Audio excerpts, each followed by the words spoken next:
Hey everybody, what's going on? It's Friday night. Yep. Time for the Sidetracks show. My Yeah. favorite show of the week. Yep. We're already drinking and we're getting ready to go out. Yeah, it's Jen's wearing the fucking hottest outfit. Memento Mori tonight. Yeah. I had totally forgotten, and then I was like, oh yeah, shit. Yeah. I mean, we went to Mannequins the last 2 Fridays. Friday before last was good. Last Friday was kind of, The music. Memento's not really the main on public club. It's more like the private club. So we like that better. It's fucking. More I like that just better. our people, and it's fucking. You never can tell what's gonna happen. I know. I'm like, ooh. Yeah. I'm kind of in the mood for something to happen. Yeah. You know. Well, I'm usually. I'm gonna show Jen's outfit. Look, she's got the new. Don't make everybody seasick now. I'm not gonna make her seasick. I'm gonna show her the new boots I got. I got her some white boots. White dance boots. Yeah, it's like Jen. Show them your. It's outfit. like early Valentine's Day. Yeah. Turn around. Yeah. That is so cute. Show the open side on the down skirt. Which way? That one right there, yeah. That's so cute. Don't lift it up too much. Don't want to get in trouble. All right.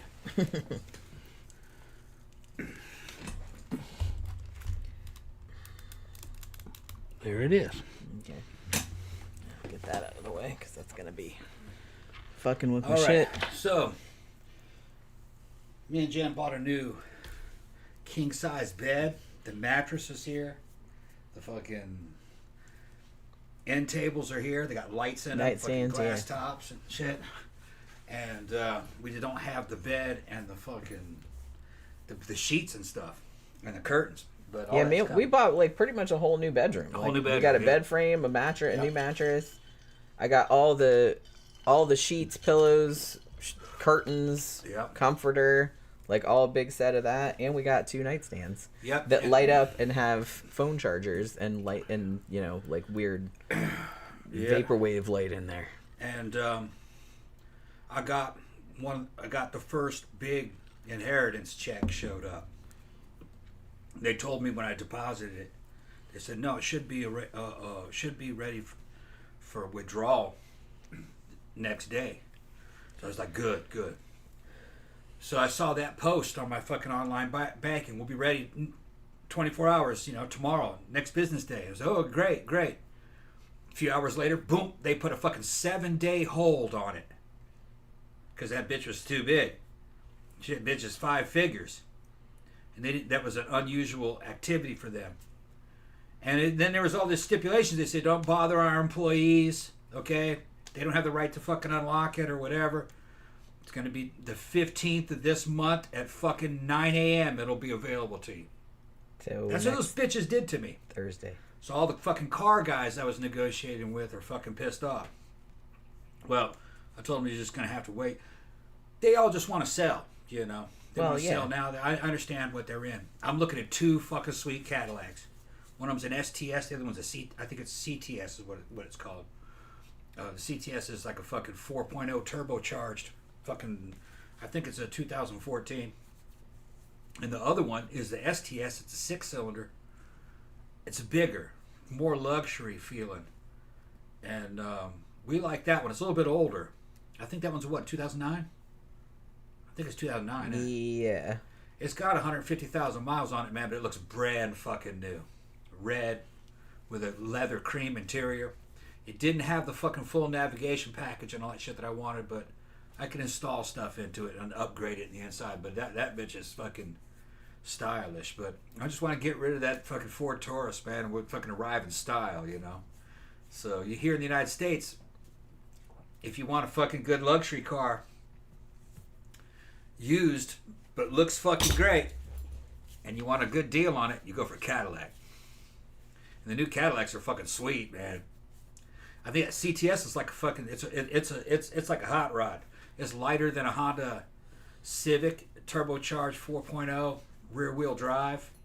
It's not real big, but it's a little bit bigger than a Honda fucking Honda Civic, but it's like a hot rod.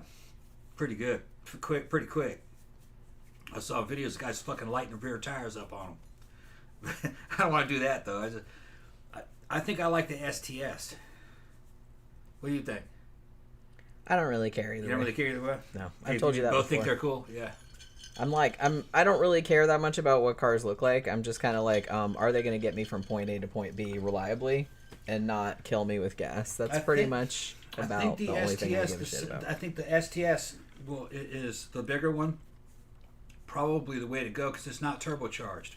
Anytime you strap a turbocharger on something, you're putting more stress on the engine. And then chances are, people have been hot rodding it around here. They've been dogging it out. That 6 would probably last a lot longer. They could easily get 300,000 miles with proper maintenance. And we don't drive that much, so we're going to be putting big miles on it. Yeah, High Desert said that happened to me too when I got my inheritance check. Yeah. And then Tammy said that happens with any large deposit. Yeah. Yeah, I had unexpectedly I came into a little bit of money as well. But it was only like half as much as what you got. So they just put it right in. It just went in the next day. Yeah. So that's because I'm the one that bought the bed. Yeah. So. Yeah, we're gonna go half on it. I'll send her fucking. What was it? It was it's $520 each, wasn't it? $530 each. $530 each. Yeah. It was about $1,000, like a little over $1,000. Yeah. But that's for we needed that shit. Though. That's for the bed frame, a king size bed frame, a king size mattress, like nice ones. Yeah. 2 nightstands that light up and have charging stations. Yeah, modern. And all the sheets and the curtains. And everything, like the whole matching set. Yeah. You know what I mean? And they're nice. They're I got like a cool gray. It's like gray and black and like silver. Yeah. Kind of. I'm not really sure what the style is. It's almost like mid-century modern kind of. But I don't know. I kind of liked it. But It just kind of looked like something you see at a hotel, in a nice hotel. Yeah. So I was just kind of like, I wanted a set that had everything included, so I didn't have to buy everything separate. You know what I'm saying? Everything just matches. Yeah. I was putting those damn dressers together. The nightstands, yeah. The nightstands, yeah. Most of the day, if I can do it, is a bitch, man. They're complicated. The first one's the hardest. The second one is once you've done it once, like you can do it again. But they look nice though. They're slightly smaller than the other ones. But one thing that we wanted specifically, and they were a little more expensive to buy these, but it was kind of worth it, is that our old ones, which I think we just got at fucking IKEA or Target or somewhere, and they had like that press board top. And when you put drinks on them, it just made all the bubbles. So, like, we've had them for years. So, like, the top of it looks real shitty. It's just, like, the paint's coming off, and it's, like, they're all bubbled up and uneven. And that happened the first day we got it. Pretty I fucked much. them up the first day I got them. I was like, this shit. So I was like, coasters, bitch, but we never did. And then once they were fucked up, we're like, well, this shit is fucking cheap. Too late to use coasters now. Yeah, so we were like, next one's gonna be a glass. Yeah, top. we specifically wanted ones with like a glass top. Yeah. So that it wouldn't do that because it looks. I mean, we're still gonna keep the old nightstands but we might put something. I'll recover them. Yeah, on the top of them and like use them in another room. If I could cut a black piece of glass and just put it on there as a tabletop, that'd be perfect. Said even tile the top put another piece of wood on, like a painted wood on there or something like that, just to cover up. Yeah, the rest of them are nice. It's just the top. It's just the top looks like ass. Yeah, we didn't pay much for them. They were only like 40 each or something. Yeah, they were like $80 for 2 of them. Whereas like these ones with the glass top and the charging station, I think they weren't horribly expensive. I think 2 of them were about 100 something. I think it was 160, 40 for 2 of them.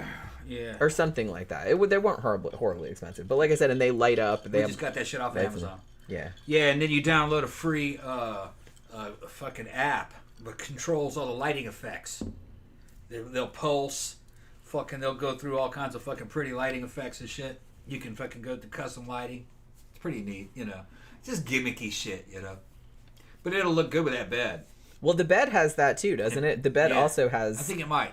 I think it also lights up. Yeah, it's got like lights the top. and all that stuff too. Well, we were looking at different bed frames because I kind of wanted... They had one that had shelving on either side. Yeah. And I was like, that'd be kind of cool because then we wouldn't have to get nightstands. Yeah. But the only problem with that was that we have these big column fans. Because, man, I need some air blowing on me when I'm sleeping. I don't even give a shit if it's cold outside. So we have 2 big column fans, like, on either side, and they're just kind of sitting on the nightstand. Yeah. And these things, the shelves were kind of tall, which were neat, but it's like there was no place to put the fan. That shit's pimped out, too. It's going to be pimped out with all the fucking lights. I said, Jed, we could just take the laptop and put that shit fucking at the foot of the bed and bring the fucking lights in there and stream right from the fucking bed. Well, yeah, because we got all the mood lighting. Got all the mood lighting. You can put all the sex toys on the back rack of the fucking bed. Yeah, because it has like a rack in the back. It's pretty. It sounds tacky, but it's really not. Yeah. It's kind of it's really really modern. Like it has like a nice curved design, and it's like black, like leather bumpers on the side. Our bedroom's blue. Yeah, it's like a dark saturated blue, like the walls are. Like, this is all red and black. The bedroom's blue. The ceiling's white, but I got a damn fucking projection beam fucking galaxy with fucking nebulas and stars and shit. And all kind of lighting effects and everything. So you look like you're in some kind of Bollywood fucking, I don't know, Indian nightclub or something. I do need to put some art on the walls, though. Yeah, we need some art on the walls. That's another thing that's kind of bothering me. We don't really have, all it's in there is, the bed, the nightstands, a little shelving unit that has, the cat shit on it. Not cat shit, but you know what I mean, cat treats and stuff. Yeah. And then the thing with the TV on it. And then there's, one little chair in the corner, but that's that we just, throw clothes on. Yeah, a lot of the house looks like a nightclub. It does kind of. You think it looks like a set here, man? In the bedroom's even more pimped out. It is nice. It's very relaxing. You just kind of lay there and it looks like nebulas and stuff, on the ceiling. It's kind of nice. You open the windows and you're on the second floor, so you're overlooking all the other Florida houses, the palm trees, the lights on them at night and shit. It's pretty. It is nice looking out there at night. The cats also like to look out there at night. Yeah. They're probably thinking everybody's like, man, there's all kind of stuff out there I could eat. Oh well. Gramthar says Gramthar bought a pair of Mexican pointy boots today. Oh, really? Just like Tio's wear. Damn. How much were they? How big were they? If you don't know, Tom posted this was it from TikTok? I think it was eventually. It was from. I think it might have been originally from TikTok, but it was on Instagram. Oh, okay. He found it on Instagram, and he shared that shit everywhere. Yeah. So if you didn't see it, if you're not on Tom's Instagram, then... Yeah. No, I shared that one on Facebook, actually. Oh, okay. Yeah. Facebook's for old people. Yeah, it's for But that's... People. Well, I mean, that's kind of where I do everything, too. I go on Instagram sometimes, but not that often. That's just my address book and my contacts. That's just how I get a hold of people. I don't fucking hang out on Facebook. I don't either, really. It's kind of boring. Well, honestly, if you just kind of scroll through the... every now and then I'll see some thing, it's just hey, this person had a baby or something. It's like, hey, neat, but it's mostly it's ads. So yeah. Danny says, are we going to go on a honeymoon since you're married now?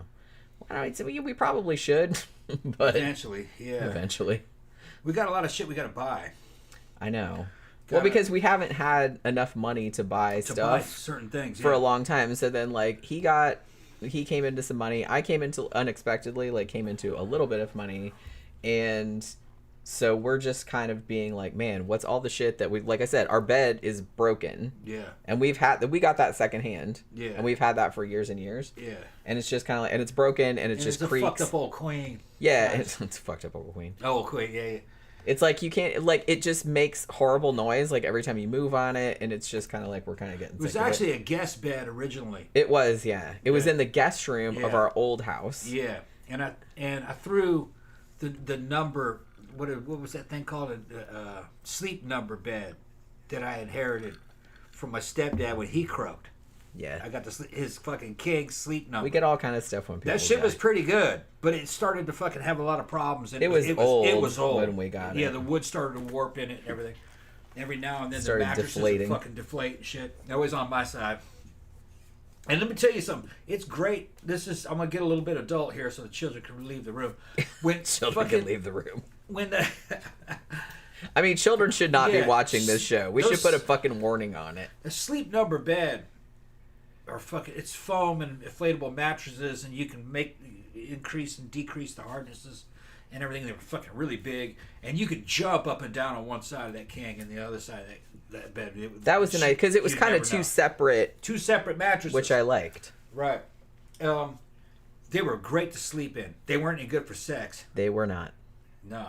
You try to get up on your knees on that thing or stand up on that shit or fucking do whatever, and it just no. You'd always end up in the middle, in a hole. You know what I mean? Yeah. It was always kind of really, God damn it. Yeah. You had to go to one side of the bed or the other. I mean, worse than a waterbed. Waterbeds are fucking terrible for that. I don't know what they are, yeah. But yeah, I mean, we got the new mattress already. The frame is supposed to come on Sunday. But we got the new mattress. It came in a box, so you had to with all the air sucked out. Yeah. So you had to like cut the thing open, and then you had to like you're supposed to leave it for 72 hours so it can poof out. Yeah, I got it sitting there puffing up. So we got it kind of against the wall, but in the gym, and so like every now and then we'll put it down on the floor and be like, "Whoa, this is like so comfortable." Yeah. And it's like we'll both get on one side and like now jump up and down on that side to see if I can feel it. Because on the mattress that we have now, all you have to do is like move your arm, and it's like like it's so lumpy, and it wakes me up. Yeah. Like even if you just like move a reasonable amount. And like I said, it was originally It was originally a guest bed, so people weren't supposed to be in it all the time. It wasn't really bought for. And you can't make it too comfortable, otherwise your guests would never leave. Right? It was just a cheap bed, but this one here, we got the best one you could get off of Amazon. Yeah, and it was like $500 and something bucks. But then you had like $120. I got a coupon. It came off, $120. And it had like 600 reviews on it, and they were all 5 stars. So I was like, well, I'll go with that one. It had all the little springs, individual springs with fucking. And you don't need a what do you call it? You don't need a box spring. A box spring. You don't need a box spring. And it was like because it's got like wood. I think it was I think it was either a 14 or I think it was 16-inch thick hybrid mattress. I think is what they called it. Yeah, that's a nice ass mattress. Yeah, and just laying in it, you go, oh man, you want to fall asleep in it. Yeah, as soon as I like lay down, I'm like, oh my god, this is like a million times more comfortable. Really, I'm just used to like a king being about $1,000, but they can get the prices down. And you can still have a pretty good bed. But back in the day, it was the mattress and the box spring that was underneath there. That's like ancient technology now. That's old. That's old school shit. Yeah. But yeah, that would cost you about $1,000. Yeah, the frame we got now doesn't need a box spring. So, and the mattress we got is and it came in a box. This shit was a fucking 100-something pounds, and I fucking opened it up, and it went whoa, and it expanded. You could hear the wind rushing. I know. I thought it was gonna explode. I was like, should we even be in the same room? It was the end of Aliens 2 when they opened up the fucking door and they fucking sucking the alien out. Yeah, it was like that. Yeah, I was like, I don't even think we should be in this room right now.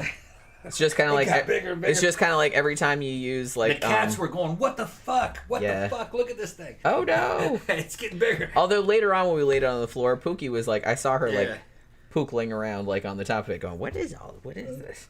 And she's like walking around on it. She's trying to help out. She always tries to help. Tries to help out. She is a very helpful kitty. Yeah. Whatever it is you're doing, she just wants to get right in the middle of it, whether you want her to or not. It sounds like something from the 70s. What are they talking about now? Let's see. Yeah, sounds like something from the 70s. It doesn't. Well, it does. For like when we were talking about the bedroom. Yeah. It's not. No, it's high tech. It sounds like that, but it doesn't look like that in practice. Yeah. We don't have like lava lamps or bead curtains or anything like that. I can bring it in here and show it to them. I mean, you could, sure, if you want to do it. I'll record it. Like I said, we need some art on the walls, though. Yeah. I'm kind of bummed out. Like, how long have we lived in this fucking house? Like 2 years. Yeah. But something like that. The money was going to other things, like paying. I had to pay the roof. Right, yeah, I know.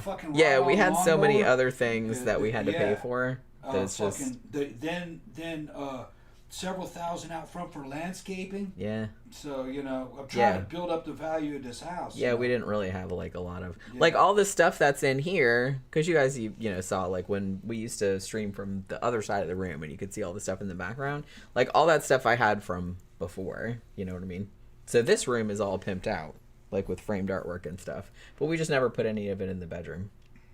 And we kind of want to keep everything on a color scheme in there. Like this one I was kind of leaning more toward black and red or like warm colors. There's other stuff in here too. But in the bedroom we wanted to keep it like black, gray, blue, silver type of thing. Like cool colors.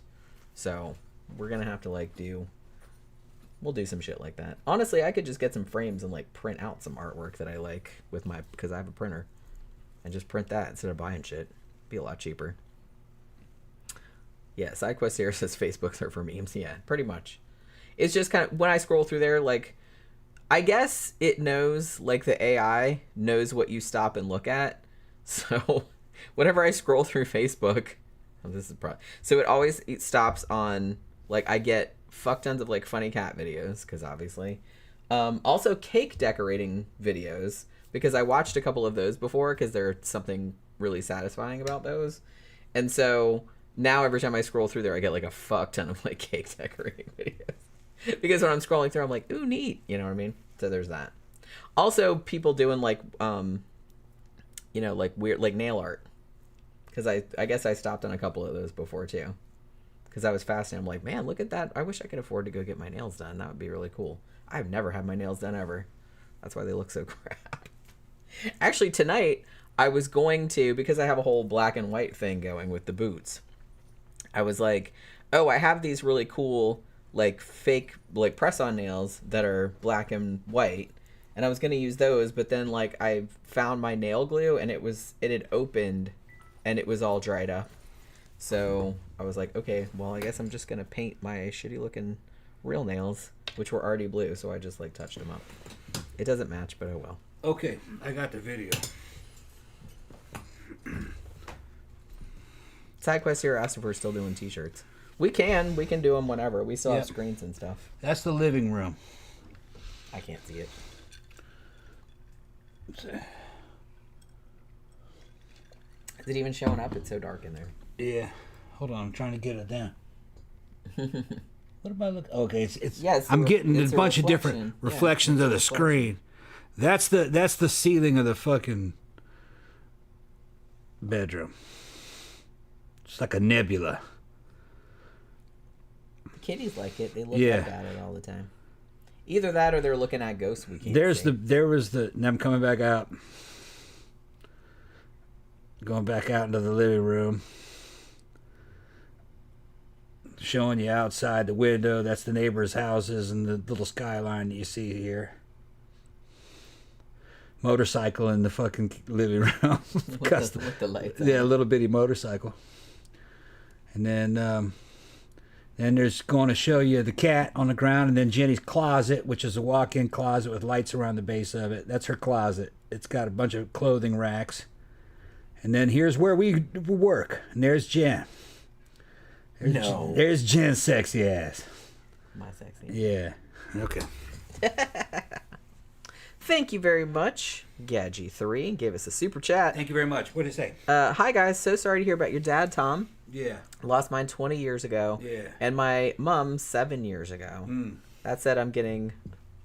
What does that say? Stella'd. Oh. Yeah, well, we've all been there. Said, love you both. We love you too, Gadgy. Yeah, well... My dad was fucking, what was he, 77? 76? Yeah. 77, I think. And just had a lot of problems, and his body fucking just give out. He couldn't be here anymore. You gotta go. His heart was fucked up. He had cancer, diabetes, all his teeth were gone. Like I said, we've had a lot of deaths in the families recently. Your dad died, my stepdad died, my grandma died, my uncle died, just in the past couple of months. Yeah. Really? Him living to the age that he lived was a triumph. He never should have lived that long, not with all the problems that he had. Yeah. So, he's a tough son of a bitch, man. That's what I said when he told me. Made it to 77. Shit, that's almost 80. That's a full life. My stepdad was also 77 when he died. So there's that. I guess that's kind of that's the standard age. Yeah. Kind of hope I live longer than that, but we'll see. We'll see. He went out like a G, too. Had a lot of friends. His caregiver fucking, was this fucking cute black chick that took care of him and fucking checked on him every day. It was Clarice's sister, because she worked for the state. Clarice was the woman that lived across the street from us. And for us, I said, from him, really. I always say us, because I lived there for a couple years when I was young. I went there every summer, but so it's just like another one of the houses that I go to. But I showed video of it on one of the other little. When I came back, I took videos of the place. It was fucked up. Yeah. He had a bullet hole in the fucking kitchen window where he fucking shot off. It looked like Mississippi, a 45. y'all. Yeah. And he put a cotton ball in the bullet hole in the window. That is the most Mississippi thing. Yeah, and then the whole inside of the house was yellow from him fucking just smoking. Smoking like a fucking train. I went over there and fucking sprayed some Fantastic on the fucking wall and went like that and made a clean spot. It was fucking bright white underneath all that damn tar. Say, yeah. There's no wonder. All that's in your lungs. Yeah, no wonder he had lung cancer. I'm glad that you stopped when you stopped. Yeah. The lung cancer didn't kill him. Well, I know that, but I mean, it would have eventually if something else hadn't got him first. Yeah, he was fighting 4 things that were killing. See, because my grandfather, who died a long time ago, like in 1991, he had lung cancer also because he smoked like forever. But that also wasn't what killed him. I think he also had a brain tumor, which is what killed him. But the lung cancer would have gotten, because he had to have an oxygen tank everywhere he went. Technically, what killed my dad was fucking congestive heart failure. He had a triple bypass, and his heart just got weaker and weaker and weaker. It just couldn't. It couldn't move any blood. Even it was beating and not moving any blood, which I don't really understand how that works, but doctors do. No, I can see how that would happen. Yeah, it was beating, but wasn't moving any blood. Right. Yeah. Yeah, I can see that. So and it must have been pretty rough because he said the sensation was that he couldn't catch his breath. I could just catch my breath. But he never could catch his breath, so he felt like he was suffocating. Scary. Which was weird because I felt that. Kept waking up. You did, yeah. Thinking that I couldn't breathe. Before you knew about it. Before I knew about it. That your dad was dying. Yeah. He kept like waking up, but like he couldn't breathe. Yeah. And then a couple days later, we were watching Jeffrey Combs, and Jeffrey Combs was talking about psychic powers on movie. On the Frighteners. On Frighteners, and I says, yeah, that's it right there. And then the smoke alarm went off instantly. I said, why is that going off? And then it went away. And then it did it again the next day. Yeah. It hasn't done it again. Nope. But it was trying to tell me something, and then I called my dad, and he was in the hospital. Yeah. I started getting all that when he was in the hospital. Yeah. He'd been there for a couple of days. He didn't tell me. He didn't call me. And then I drove down there, rented a car, and drove over there.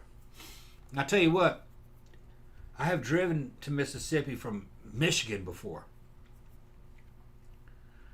Making those long drives, man, it's nothing like it was back in the old days, man. GPS just fucking changed the game. It's so much easier. Like I said, I would never. There's a bunch of cool shit about the 70s and 80s, not gonna lie, but I would never go back. If somebody gave me the opportunity, do you want to go back and live in? No. I took a direct route from our house to my dad's house, and it took me in places in Alabama and Mississippi I had never and would have never known about. I mean, it was like something out of a damn fucking, what do you call it? Grimm's fairy tale. So, roads that fucking were not even 2 lanes wide, you know, where you could drive for fucking 15 miles and not see a house. And I didn't even know where the fuck I was. And I came out the back way to my dad's house through Mississippi, through the fucking wilderness. I was like, man, I had no idea that you could approach fucking Heidelberg, Mississippi from this direction. It was bizarre. Yeah. But it saved hours though. Hours of fucking travel. Before I had to go all the way to Biloxi and then fucking shoot straight up. So I was like, maybe I'll stop in Biloxi and fucking go to the casino and fucking eat at the damn. Yeah, because you had talked about doing that. Yeah, so I'm going to eat at the fucking casino fucking He's like, ooh, buffet. I'm going to go to the casino buffet and eat everything. Maybe at Pirate Bay or Harrah's or something. I used to go there when I lived there. Sure. But once I saw the route it was taking me and how much time it was saving me, saved me like 3 hours to just go because what was it? It was like a 9 hour. It's like 9 hours, right? 8.5. 8.5 hours from here. So not bad. Not bad at all. No, and a lot of it was like, not a lot of it, but about 1/3 of it was going about 45 miles an hour, 50 miles an hour, because I was going through back roads. See, I don't mind that, though. I honestly would rather do that and go a little bit slower than be on like a big highway with a lot of traffic, because that stresses me out. I was still getting there earlier. Right. Because it was a direct route. Right. You know what I mean? It wasn't... And they built some new roads that I didn't know about in Mississippi. Yeah. They're like, oh, well, fuck, why is this be like a 4-lane highway? I'm like, what is this fucking doing out here? We're in the middle of nowhere. Those roads didn't used to exist when I lived there. So they've added roads. Yeah. To make travel a little faster. All right, so I'm getting behind on the comments. Mm-hmm. Okay, Kason Lee says, sorry, Tom, my mom passed away lately, too. Mm-hmm. It's like stepping into another dimension when you lose a parent. Yeah, it is kind of weird. Both of my parents are still alive. Like I said, my stepdad recently died like a couple weeks ago, but both my biological parents are still alive. I was already mentally ready for it, though, because he was slowly dying for years. SideQuest Hero said, my mom died in October in her 60s. Cancer gave me a new perspective on doing the things I want before it's too late. Yeah. Yeah. Well, getting jacked was a result of seeing my dad fucking nearly die. After the bypass. After his bypass. I was like, as soon as you came back. As soon as I came back, I started fucking working out, started changing everything. Because everything he was going through could have been prevented with diet and exercise. Yeah. I mean, maybe not everything, because sometimes you just get shitty luck and... He had diabetes, but there was a lot of smoking and he had a bad diet, and there no was a exercise. lot of stuff that could there was a lot of stuff he could have prevented. Sure. Yeah.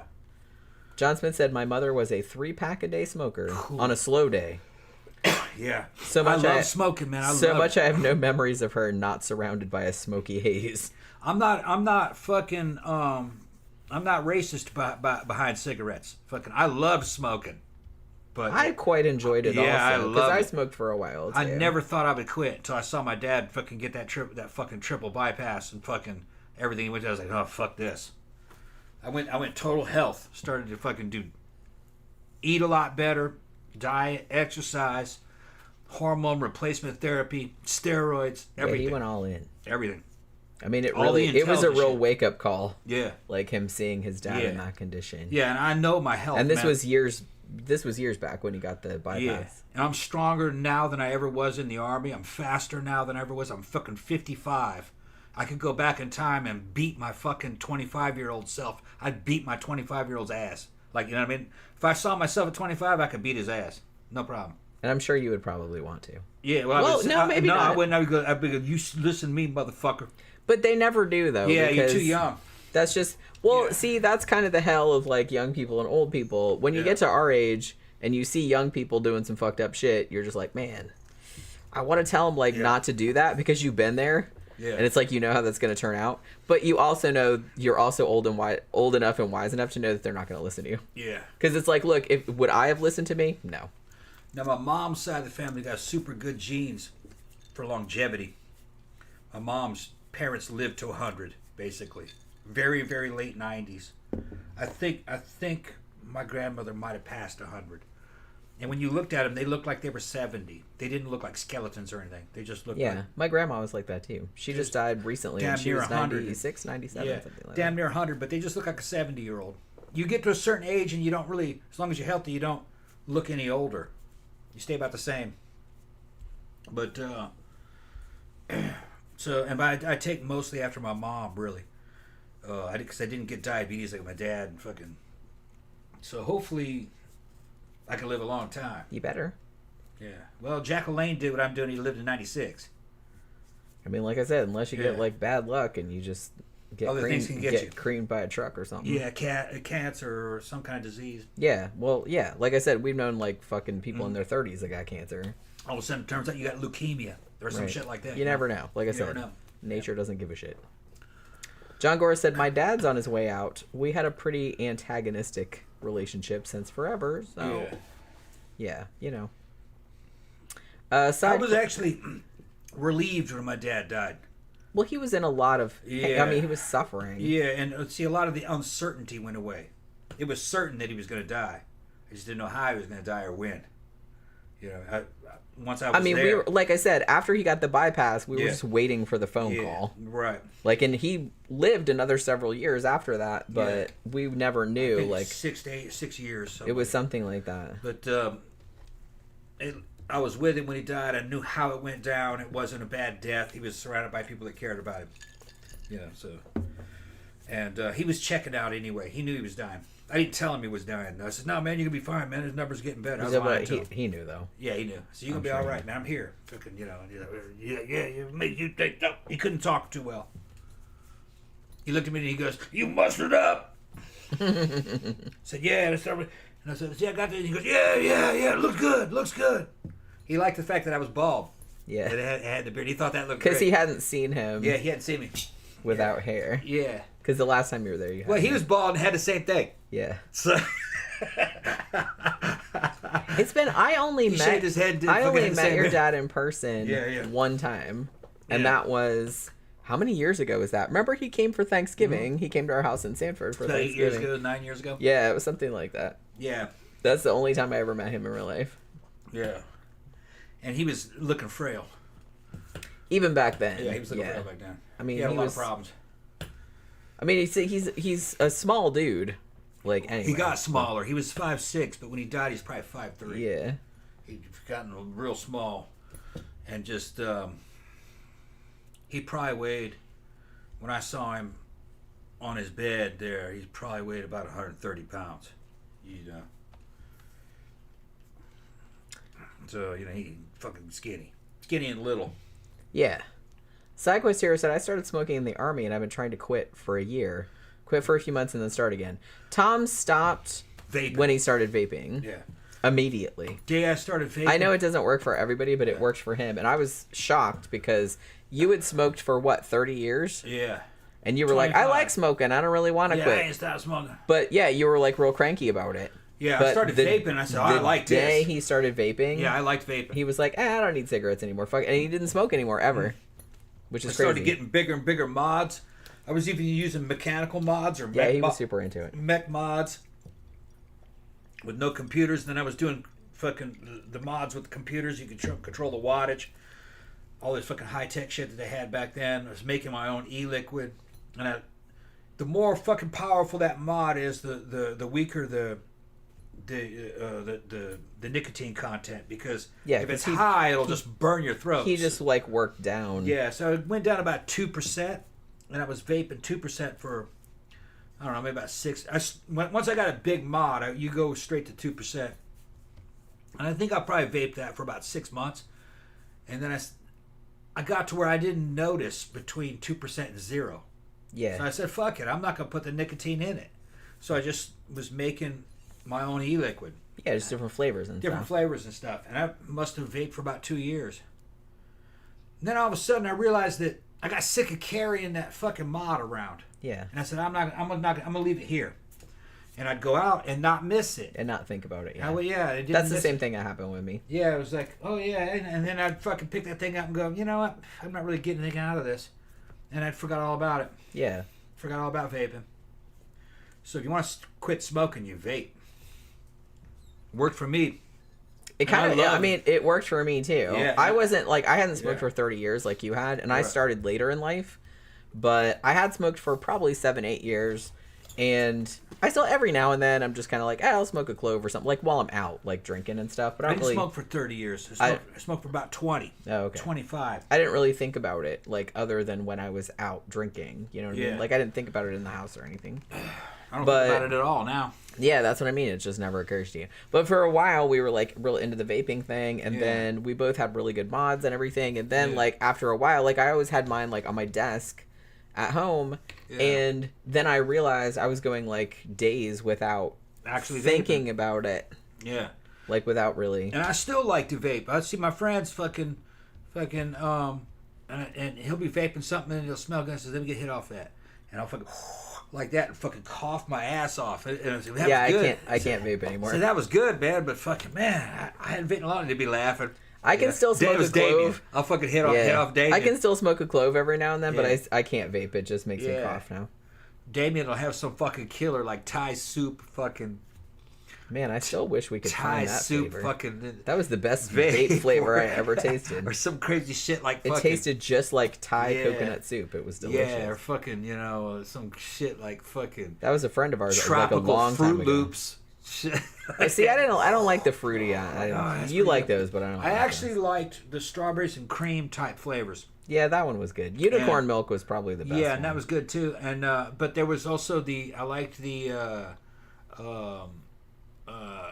apple pie type that flavors. was good. It was good. I liked that one. There was a bunch of them that I liked. I mean, some of them really did like kind of replicate. Yeah.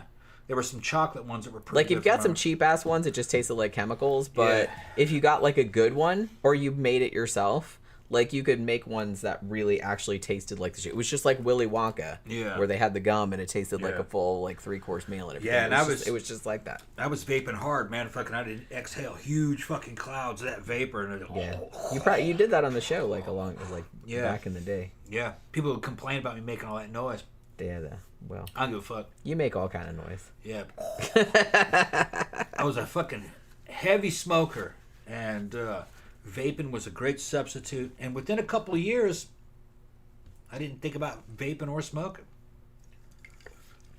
Yeah, he really doesn't. Sometimes I think like it's hard for me to think that you used to be a smoker for such a long time. Yeah. I smell smoke now and I'm just repulsed by it. And it's funny because I had kind of smoked off and on before, but when you and me hooked up, you know, you were always smoking, and I was just kind of like, hey, give me one of those. You know what I mean? So I'm not blaming you. I'm just saying that, you know, because you were a smoker and I had kind of smoked off and on, you know, it was easier for me to get like more heavily into it because there were always cigarettes around. I still like cloves though. I do too. I can smoke a clove, but the cloves are not as good as they used to be. Dejarms now kind of have like pipe tobacco in them, so you can't inhale them. Back in the day, they were cigarette tobacco. I like the cherry ones. They were a lot easier. They have flavors.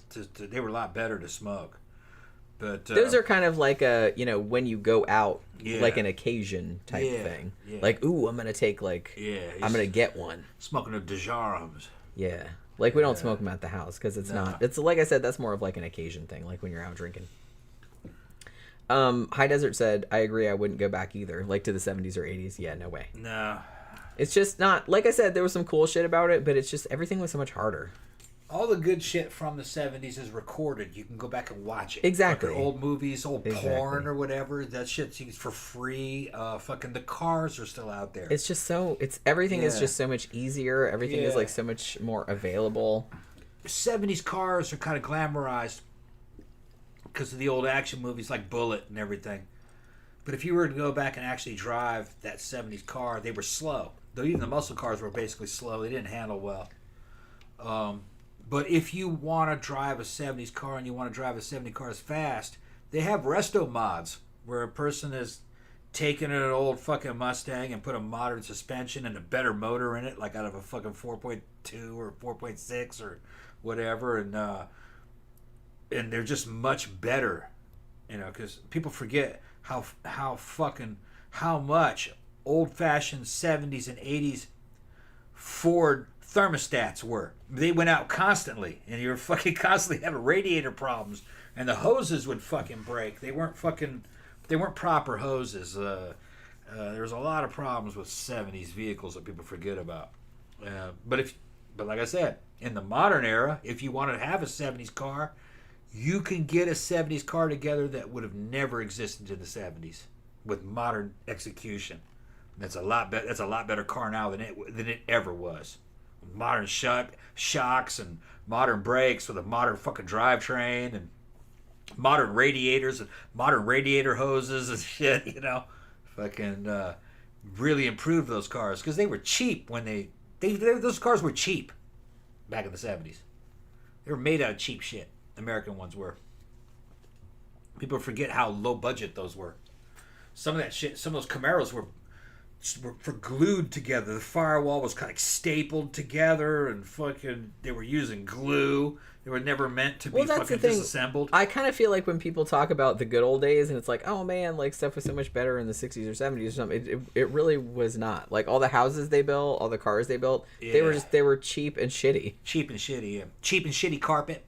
Yeah. Like you go in a house that was built in the 60s, all of it is like super cheap and super shitty. Yeah. It's just they didn't have the shit back then. Yeah. You know what I mean? It's just like and it looks terrible, and it didn't. Yeah. I mean, I guess it kind of lasted, but it looks like ass. Yeah. It was like why do you want that? People forget how like old school and fucking kind of Soviet level some of that shit was.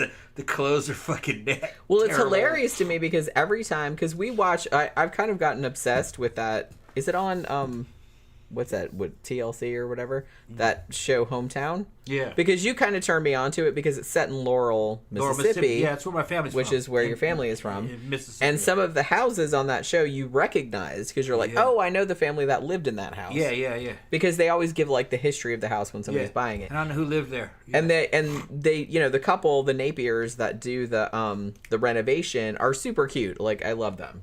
Yeah. So but they'll like kind of give a little bit of history of it and everything, but it's just like they'll go in the house and so many of them have not been lived in for decades. Yeah. And it just looks like complete ass in there. It's just kind of like it looks like the 60s or 70s threw up all over it. Like, everything is just this cheap, horrible paneling, this cheap, horrible, dirty gold carpet with stains on it. It's awful. And I remember when that was normal.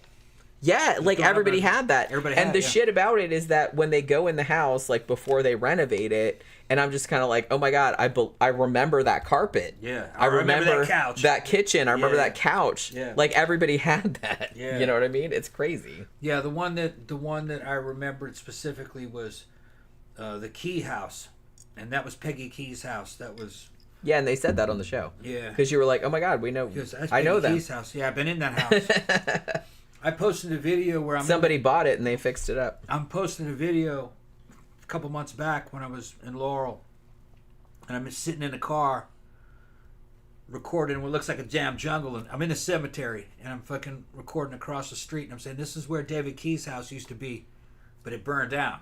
All right, and fucking this is where we were afraid that Jason was going to come and kill us. I mean, well, that house that I was talking about was in the lot next to it, the one that was in that program. That was where Peggy's house was. Yeah. When that house burned down, she moved into the other house. And they called it the Key house. Yeah, well, the Key family owned that house also. But the people that were originally lived in it moved away. They were older than everybody else. They're long dead now. And when that house burned down, Peggy moved into there. It burned down after she divorced Tommy Key, who was her husband.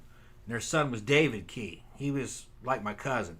Yeah. The Key family and the Ross family were cousins, even though they weren't related. In the South, if your family has been friends with another family for generations, they're cousins. Yeah.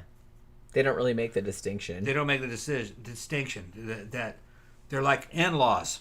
Right. So not only was my dad friends with David Key's dad, they were like brothers. Our grandfathers were friends. Stanton Key and Bolivar Ross, who's my grandfather, knew each other. I love that your granddad's name is Bolivar. His name is Bolivar. Yeah, Bolivar.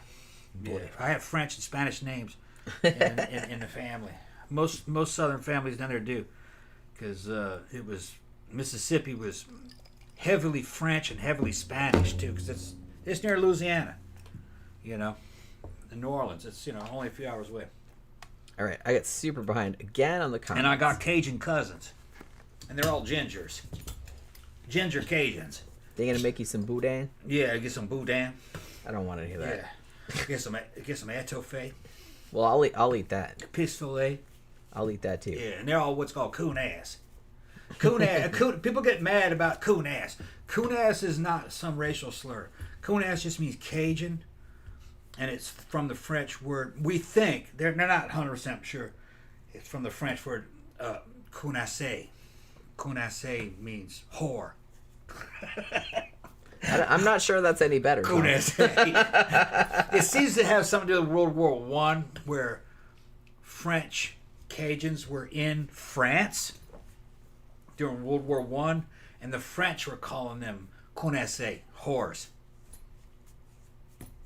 Hookers. Okay. Nasty hookers, yeah. They were probably running after. That's not very nice. They were probably running after French whores. So they just started to call them, these guys are all whores. And they brought that back, the word counasse, but it means connaisse, whore. But like I said, it kind of works because of raccoons also. Is that what they're talking about, though? It's a French word. Well, I know that, but I'm just saying. It's a bastardized French word, connaisse. It works either way. Whore. Like I said. But they're referring to the men. They're not referring to the women. Nothing wrong with whores. Yeah, they're referring to the men. I don't have a problem with whores or sluts or anything like that. You do you. I don't think of that as a negative word at all. Kason Lee says, 2 years ago, I remember Tom saying, when you're fucked, you have to unfuck yourself. I'm still trying to unfuck myself. Yeah, I say all kinds of shit. It is true what I say. I just might forget it. He probably and I know it's he funny. Forgets what he said yesterday. I say some shit, and fucking fans will fucking contact me. What you said? Fucking, I took your advice. So what advice was this? It's like, wait, what? Oh yeah, I forgot saying that. Yeah, literally, it's true. Like I said, you guys don't know.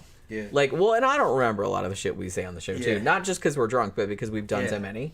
And So sometimes people will comment on something like an old ass show. Yeah, and I'm just like, I got to go back and watch it and like see what the fuck did we say on there? But the thing the thing you have to understand about Tom, he doesn't remember shit he said yesterday or this morning. Yeah, but I meant it. It's true. I'm not making it he up. means it at the time. Yeah. I'm just saying that if you come at him with, oh my god, this shit you said like 3 years ago, he is not going to remember what you're talking about. He doesn't remember what he said like 5 hours ago. I can be reminded though, and I might remember it. Depends on what it is. Yeah, kind of. See, I'm channeling it. I channel it. It's all kind of like it's in real time. Yeah. And it doesn't really leave much of a trace. That's all I'm saying. And it is, and I'm not pulling out of my ass. It's all based on philosophies that I have. Yeah, that's what I mean. Yeah, I'm not saying like you don't make shit up. I'm just saying that you might not have remembered saying a particular thing. Because sometimes somebody will comment, it's like, oh my god, you said this and that. And the other he's like, wow, that was like pretty cool that I said that. That's cool. I said that? Yeah. I said that? Awesome. I don't remember saying that, but you know, that's cool. Yeah. Dudes are a combination of other dudes.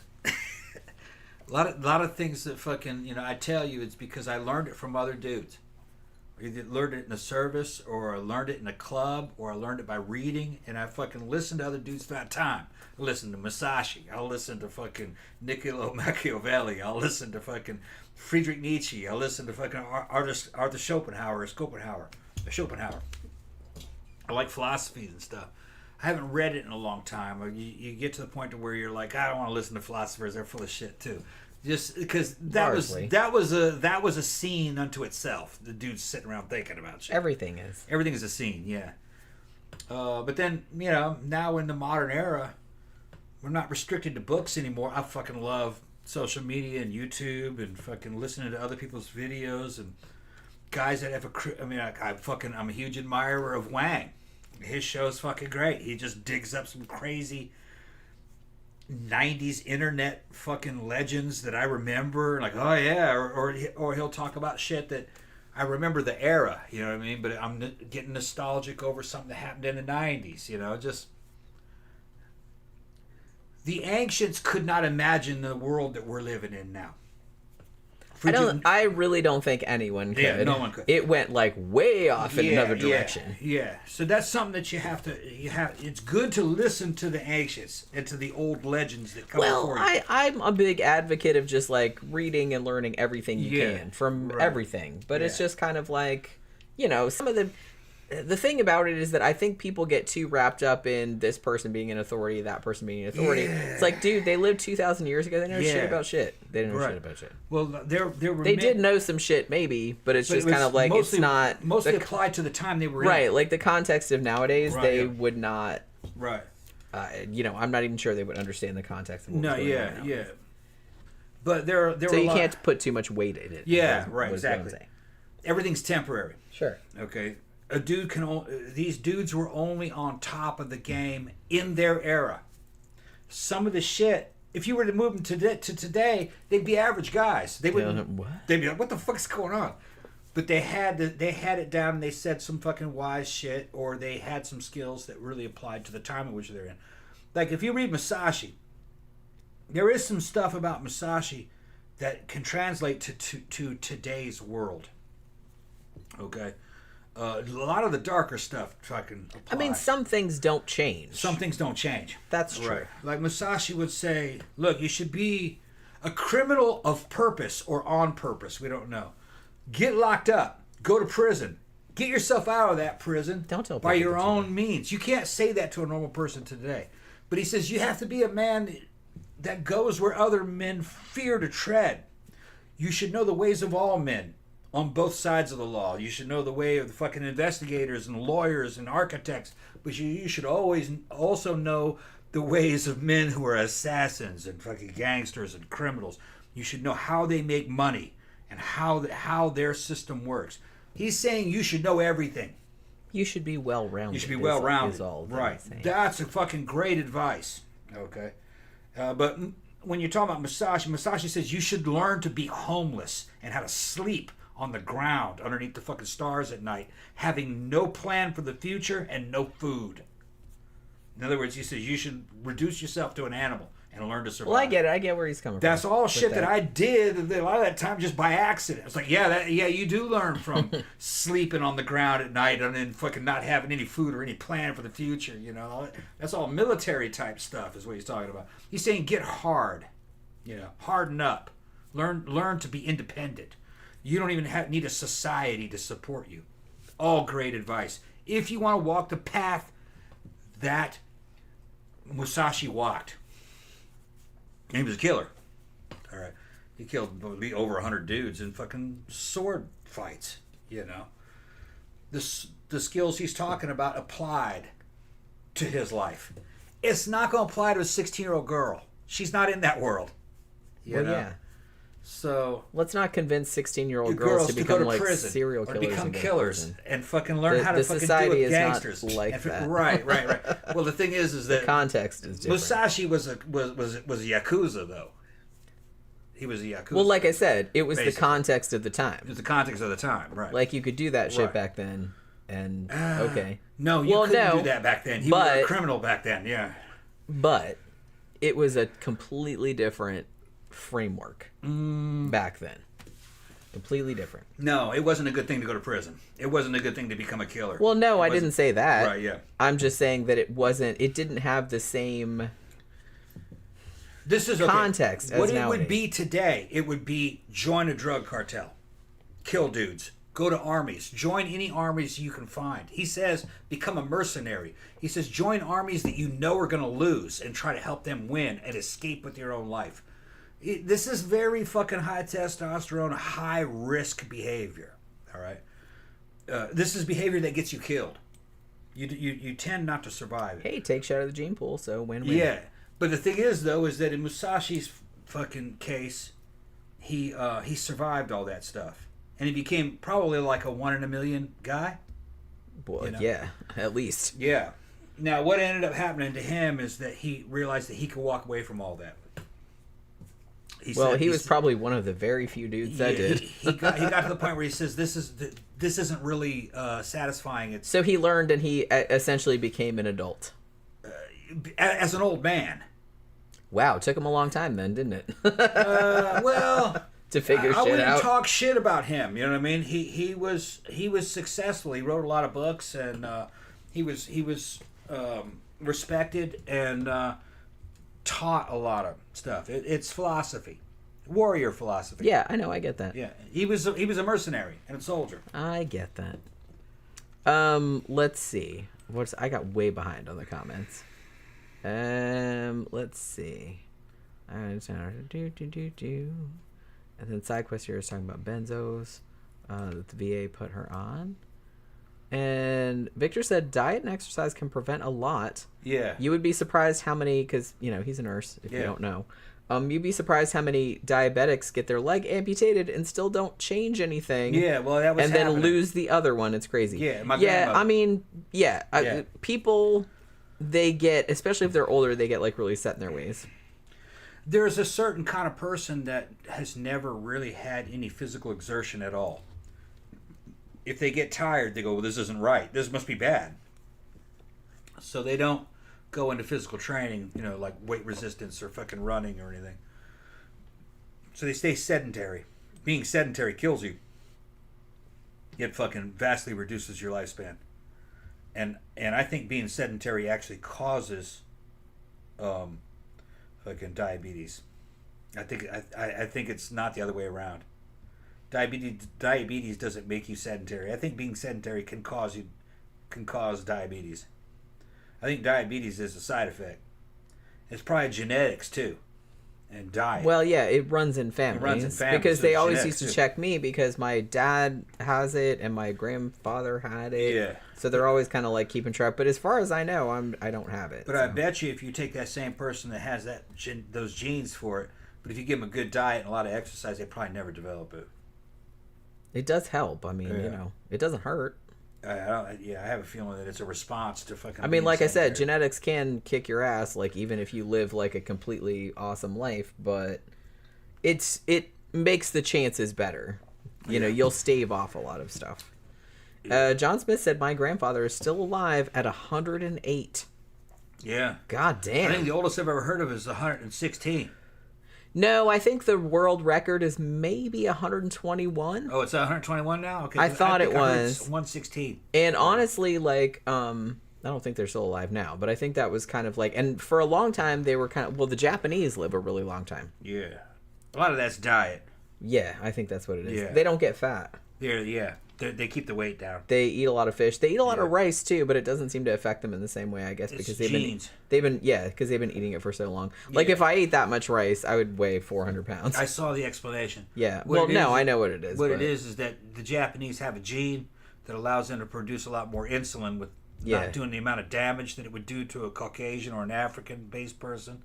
So they can eat a bunch of rice and then have that insulin response to break that rice down. And it works well for them because all the people that were prone to problems long since have died. Because in the East, the Far East was empires built upon rice. If you couldn't live off of rice, you'd die.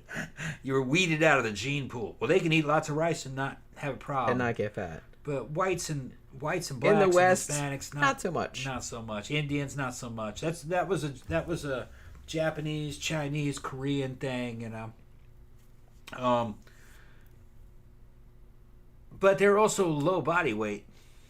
You know what I mean? They're not getting high protein a lot of times. Depends what it is.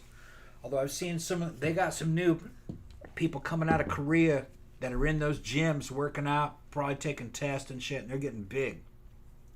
So their bodies respond like anybody else. It's just that they have good genes for processing rice and getting nutrition out of it. White people don't get any nutrition out of rice. It's just fat and energy. Yeah.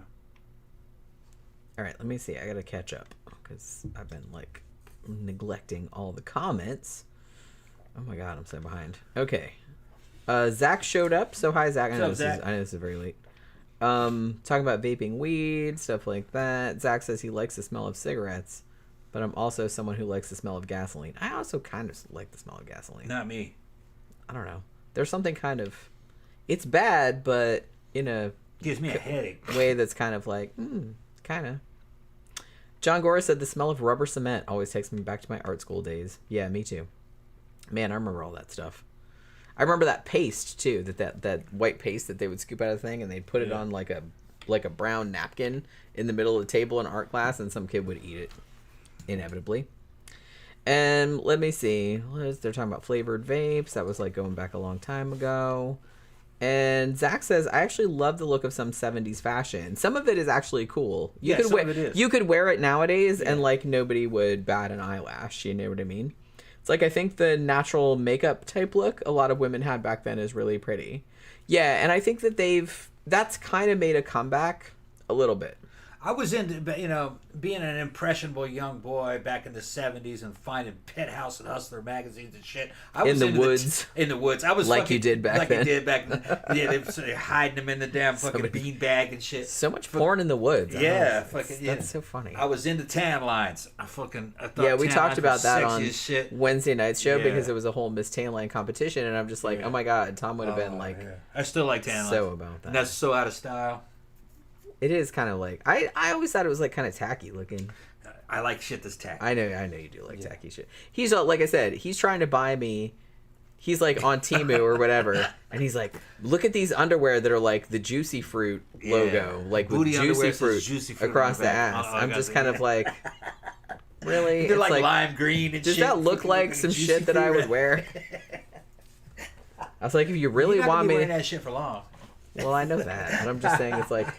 I'm not wearing that outside the house, though. Jesus Christ. I got a rep to protect. You know what I'm saying? It's just a Juicy Fruit. There was a couple of other ones. I specifically remember the Juicy Fruit one, but there was a couple other ones, and I don't remember what they were. They were candy. Yeah, it was like just candy or gum or something like that. And it's just like they had all this like kind of underwear. And they were like $2 or something. Yeah. Like that. So I was like, I'm going to get you those. I'm just like... I was going to get you those. Whatever. That underwear. That Juicy Fruit. So that'd be good for a photo shoot. Yeah, well. Yeah. I have so many clothes. I have clothes in there that he's bought me that I haven't even worn yet. Yeah. I think there's some clothes I haven't even worn yet. Yeah, that fucking room over there that I just showed you guys in the video, that's her closet. Yeah. It used to be the gym, but we moved the gym into the man cave. Her closet is a whole fucking room. I fucking treat these women like princesses. My girl's like a princess. These women? These women's is... What other women are you? The other one's in a stable. The other one's in the stable. Yeah. How many other ones you got in there? I don't know, 3 or 4 of them. Who are they? I'm bullshit. Just stop fucking shattering my fucking fantasies. Oh, okay. Yeah. He got to have a fantasy that he has 3 or 4 women. It's like a whole bunch of them. I'm not enough. Listen to this shit. So he's got to have all these other ones. It's so fucking funny. That was one of the things he always used to like say at iBar back in the old days. I'm gonna put you in my stable with all my other mares. We're going to Vegas. Yeah. I didn't even have a Cadillac then. I've got a Cadillac coming. We're going to Vegas. Well, we don't have it yet. But because your check hasn't cleared. Check hasn't cleared. But no. And I don't have. I have some money, but I don't have enough to buy that Cadillac. Not quite. We're gonna. She's got 2 moving fucking clothes racks. Probably gonna get her some more of that. I probably here's do the need thing. More. I buy Jen clothes because I think Jen looks really good in clothes, but yeah, it's because I like to dress her. But really, what it is that I can't find anything for myself. I look at the fucking guys' clothing on these fucking apps, and I'm like, man, this shit. He's like boring. It's just fucking boring, man. And then he starts looking at. He's like, "Hey, you like that?" And I'm just like, show me suggestions based on what I already bought. And he's bought a lot. So they'll show of some stuff. Cool goth shit, and I'm going. He has bought a lot of stuff for me. Oh yeah. I don't even know I gotta get this how many hundreds, probably thousands of dollars that you have spent buying me clothes. A couple grand, probably. And like I said, I haven't some of it I haven't even had time to wear yet. Yeah. This might be the first time that I'm wearing this top. I think so. Well, this is the first time I'm wearing this skirt out. Yeah. Show them the skirt. You got new people. Well, no, we saw it. No, you got new people in there. We saw it. This is the first time that I'm wearing this skirt out. Like, I tried it on. We got it. It's open on the side. And this is the first time that I'm wearing these boots out because he just got It's got a space this wide on the side of the skirt. So you just see, it's sexy. It's pleated. It's like an ultra... And I still have, because... Ultra short. I know we were going to Memento tonight, so I always kind of pick out... I'm just kind of like, okay, well, I'm doing the white boots. I knew that because he just bought me those and he's really into them. I'm sitting here and I'm going So, can I talk or... Yeah, I'm just trying, Okay. I'm admiring. Okay, I'm gonna leave you alone. Thank you. I'm not gonna. All right, so I start with the boots, and I'm just kind of like, white go-go boots. Okay, we got like a whole black-white thing going on. Yeah. So it's like, what do I have that will go along with that? And the first thing I thought, I have this skirt that I haven't worn out yet, and it's like fabric, but it's 2 layers, and it's kind of like distressed. You know what I mean? And so you wear it, and it's almost kind of like you can kind of see through it, but kind of not. And it's super tight. So I put that one on first, and I was kind of like, oh, this one looks kind of good. Like, I don't know how much you'd be able to see, like in the dark. I like the one you got on now. Well, yeah, and so it was between that one and this one. Because that one, I was kind of worried about it, because I was just kind of like, man, if I dance, is this just going to scoot up around my waist? And like everyone's gonna see everything. I was kind of like worried about it, so I was like, at least I know this one isn't going anywhere, even though it's very short. But I don't know. I have a whole thing. It's like a whole situation that you have to go through with these outfits. You know. Let me see. Okay, like I said, I got super behind. Danny says, my grandparents had a Cadillac Eldorado from the 70s. It came stock with a CB radio built into it.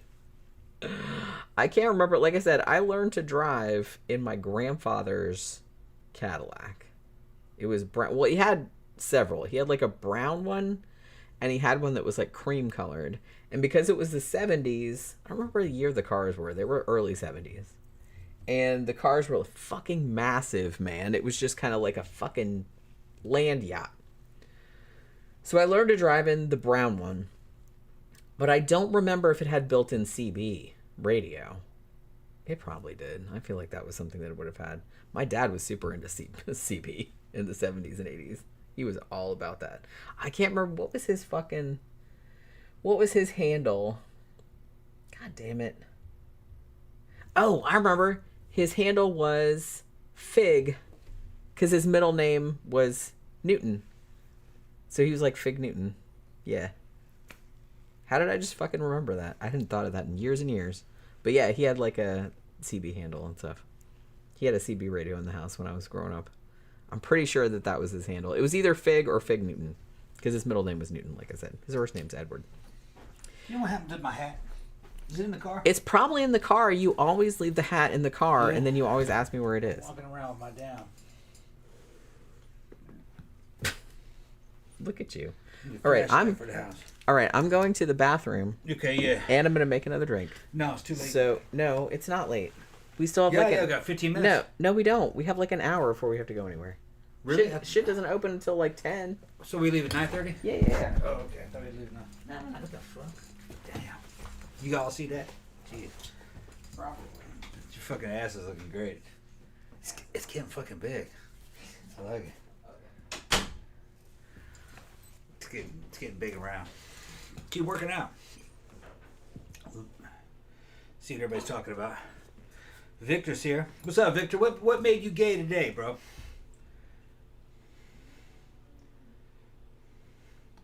See if I put my glasses on. What's up, Pokey? Come on over here. Come over here and say hi to your daddy. Come here. Come here. Yeah, she's like, whoa. Look at everybody. Say hi to everybody. Got Pookie. Pookie's been good. She's been good lately. Yeah. She's getting fat, too. Why are you getting so fat?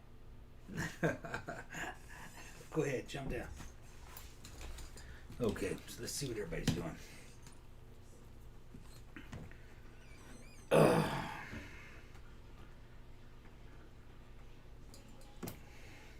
Got Side Quest Hero. That's my girl right there. Me and Side Quest Hero, we're talking on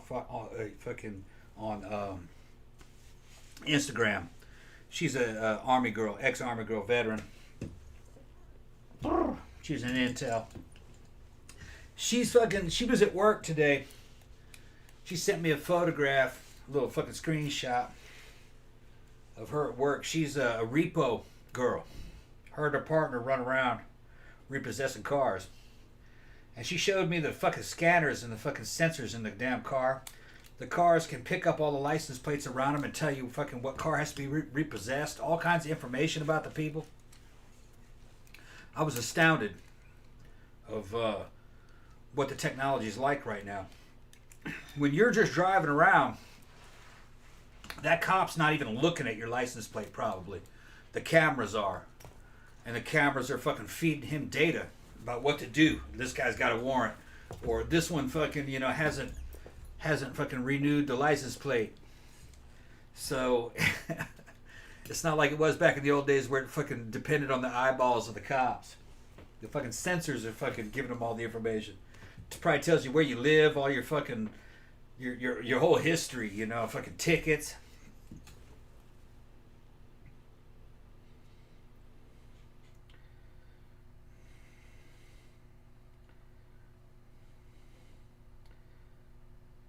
Yeah, Iris is talking about fucking Miyamoto Musashi.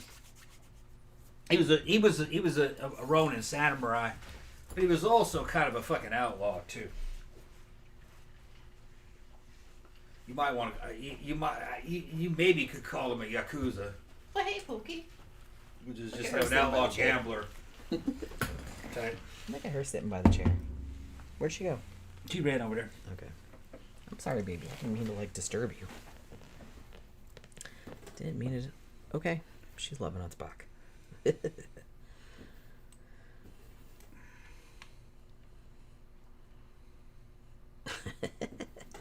Yeah, Tammy said, oh, and I meant to tell you about this, but they're doing a remake of Cape Fear. Yeah. With Tom Hardy in it.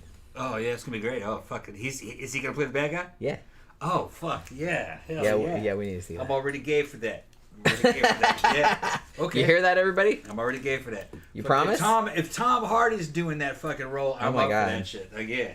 That's really one of these days. I'm gonna have some video. Maybe I can make it in AI. He's got a fucking hell of a back arch. You and Tom Hardy. He has got hell of a back arch. Fucking Zach showed me. He sent me the gay photos of fucking of fucking Tom Hardy laying in bed with his underwear on. with his he didn't. No, he didn't have. He didn't have underwear. He was naked. He was butt ass naked, wasn't he? He was butt ass fucking naked. with you could only see his ass though. He had porn level back arch. I mean, I was impressed. I was like trying. I can't do that. I was like trying to do that. I can't do that. How the hell did he get that fucking? Yeah. Yeah. Like I said. Well, it was early on in his career. You know what I mean? He's trying to get attention. He's trying to put himself on the casting couch. Well, I guess it worked. I'm working with something. Give me a job. Oh my god. Yeah. You know that I'm gonna take that photo and like maybe Photoshop you into it. Now Tammy's jumping getting ready to like put something into that ass. Now Tammy's jumping into it. Like I said, I got super behind. Right at the very bottom. Oracle just came in. Okay. Let's see. Where is it? Tom would let Tom Hardy peg him. He probably would. Yeah. And then I'd feel bad because he's like, shit, you wouldn't let me do it. Or are you gonna let Tom Hardy do it? Girls are fucking fighting over who's gonna peg who and shit. You men need to fucking take note of this, all right? How perverted these women are. You gotta fucking guard your own ass around them. Put a cork in that shit. Can't trust them. No, I'm just saying that. Well, man, for all you know, they're bidding on your ass behind your back. All these girls. How'd you know about that? No. Yeah. No, you don't know. Yeah, you don't know. You don't know. We like to keep shit mysterious, man. Yeah. You don't have any idea what's going on in our heads most of the time. You probably wouldn't want to know. We're at the biker bar with a fucking friend of mine. You probably wouldn't want to know. She was there. Melissa with her boyfriend. He's a fucking big biker, and fucking these girls started getting on the fucking subject of pegging motherfuckers in the ass. Sure. And me and fucking Melissa's boyfriend look at each other like, going, what the fuck? How did this happen? What the fuck? So and fucking he's shaking my head. He's shaking my head. Yeah, I ain't about that shit either. But I don't know. He's man. not about that lane. Who knows what happened to old boy? You don't know. Might have been giving up the ass. See, and then that's the insidious nature of these women. They'll get you to fucking question your boy whether or not he gave it up. They're evil. They're evil. We're not. You're looking beautiful, by the way. I love those white boots on you. We're not evil. They look good. They look good. Well, I especially wanted to wear them because I know that you like them. You bought them for me specially. Yeah, not usually. Everything I buy for you, I buy for you. Well, I know, but I mean, it's not something that I would wear normally. Yeah. Like, I'm a black boot girl. Look at those cute fucking white boots. So the white boots, I'm just kind of like, well, I don't know. But I was like, well, I can do a whole outfit with it. Show the toe. It's just regular. There you go. Yeah. It's just regular. It's blurry. But yeah, don't like be doing that. Like I said. Don't be doing what? Like, well, because you might. Oh my god. It's like so hold on. No, just I could do a whole black and white outfit. I was gonna do the black and white wig, but I was like, nah, I want my real hair. Well, it's not all my real hair, but it's mostly my real hair. I'm fucking. Oh my god. Thirst trapping motherfuckers, and I'm not getting. Oh shit. Thirst trapping motherfuckers with behind your boobs. Yeah. And I'm not even getting any super jet. Doing it. Look, thanks for cutting my head off, dude. Move it up, adjust it. Look what you did. Look what you did. Yeah, adjust it. Yeah. Oh my god. Oh my god. Yeah, talking about Cape Fear. I'm excited to see the Cape Fear with Tom Hardy in it. Like I said, I'm kind of like. It's gonna be good. I could have a whole you and Tom Hardy fantasy. I could watch that. You'll allow it? Yeah, I'll allow it. See, times have changed, and over the years, Robert De Niro, as he got older, I think he kind of destroyed his image. I can go back and watch his Cape Fear and probably still enjoy it. That's a good ass movie. But I think fucking Hardy, knowing his acting skills. And yeah, he's got acting skills. I like him, man. He was great in Legend. I have never seen a single bad movie that he was Bronson? in. He's always amazing. Yeah. He can act. He'd do a great job on that. And he is like a weirdly sexy motherfucker. He's got to get the southern accent right, though. Oh, we'll see how that goes. Yeah. He's got to get Sometimes I kind of feel like, well, now I am going to say, British actors are pretty damn good at even doing like southern accents and stuff. Yeah. Yeah, with that dude from The Walking Dead, man, I would have thought. Who, Andy Lincoln? He fucking had me believing he was Southern as fuck. That dude's a Brit. He's fucking Brit. I was like, yeah, that's it, man. That motherfucker's down home, man. Yeah, nope. I know that guy. I think I grew up with that guy. Nah, British. No. He was fucking British. He was in fucking Love Actually. Yeah. I hate that fucking movie. There's a reason for this. The British, and we have some British fans and subscribers and patrons, the British have a very fucking long and proud history of drama, starting all the way back with fucking William Shakespeare. Okay? They take that as a very serious trade, you know, and they're good. They're real good. They've always been good. Hollywood is not like that. Well, we don't have, unless the actors are from New York, where they have more of a theater thing. And that's going to be mostly musicals and shit. Well, not necessarily, because there's still like a big theater thing in New York, but it's just kind of like they don't really have that in Hollywood. It's more of a movie thing. Yeah. But in New York and in Britain, they have more of a tradition of like theater actors. Yeah. They're classically trained theater actors. In the U.S., not so much. Hollywood's more about how cool you are. You know, how cool were you at that last party? You know, fucking that we were at. How much coke you bring? Yeah, did you bring the good coke? Yeah, did you bring good coke or bad coke? It's just shit like that. It's more of a popularity contest. Now, some of them are good, and there are some great American actors. They don't necessarily have a lot of range. Like, I think a great American actor, fucking, you know, Kurt Russell. But Kurt Russell is always playing Kurt Russell, just different versions of Kurt Russell. But like I said, there's two different things. You can either be an actor that can do anything, and you can just disappear into a role, or you can be an actor that's known for a particular type, like a type. Yeah. Which either way, that's fine. Now, one of the more versatile American actors, fucking in the days that we were growing up, I'd probably say Dustin Hoffman. He was pretty good. Yeah, I always liked Dustin Hoffman, actually. He played a lot of different types of roles. He played a lot of different roles. But he didn't always hit it on the mark. Not always. Go back and look at his stuff, and he was always entertaining, and he never phoned it in. But some of it was a little campy, or I could tell it was an act. But some of his shit was fucking really good. Like Rain Man, I thought was really good. Yeah, he was great in that. Didn't he get an Oscar for that? I don't know. I think he got an Oscar for that. Or he got nominated at least. Marathon Man. Thought it was real good. Oh my god, that movie's so good. Yeah. I love that movie. I thought he was good in fucking Midnight Cowboy. That's also a great fucking movie. Yeah. Midnight Cowboy is one of the great American movies. Yeah. I kind of feel like if you're into cinema, that's one of the ones you kind of need to see. That's a great fucking movie. That was a weird fucking bromance movie. Yeah. Two dudes that were very different. A fucking little Ratso was his name, little rat-like New York guy played by Dustin Hoffman, and a fucking big Texan who was trying to pimp himself out as a fucking gigolo. Yeah.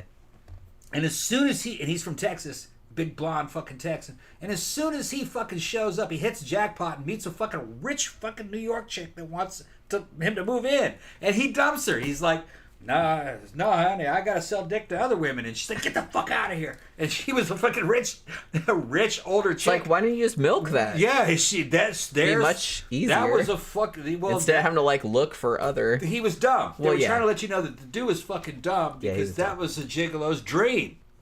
Yeah, it's like, there it is. I'm retired.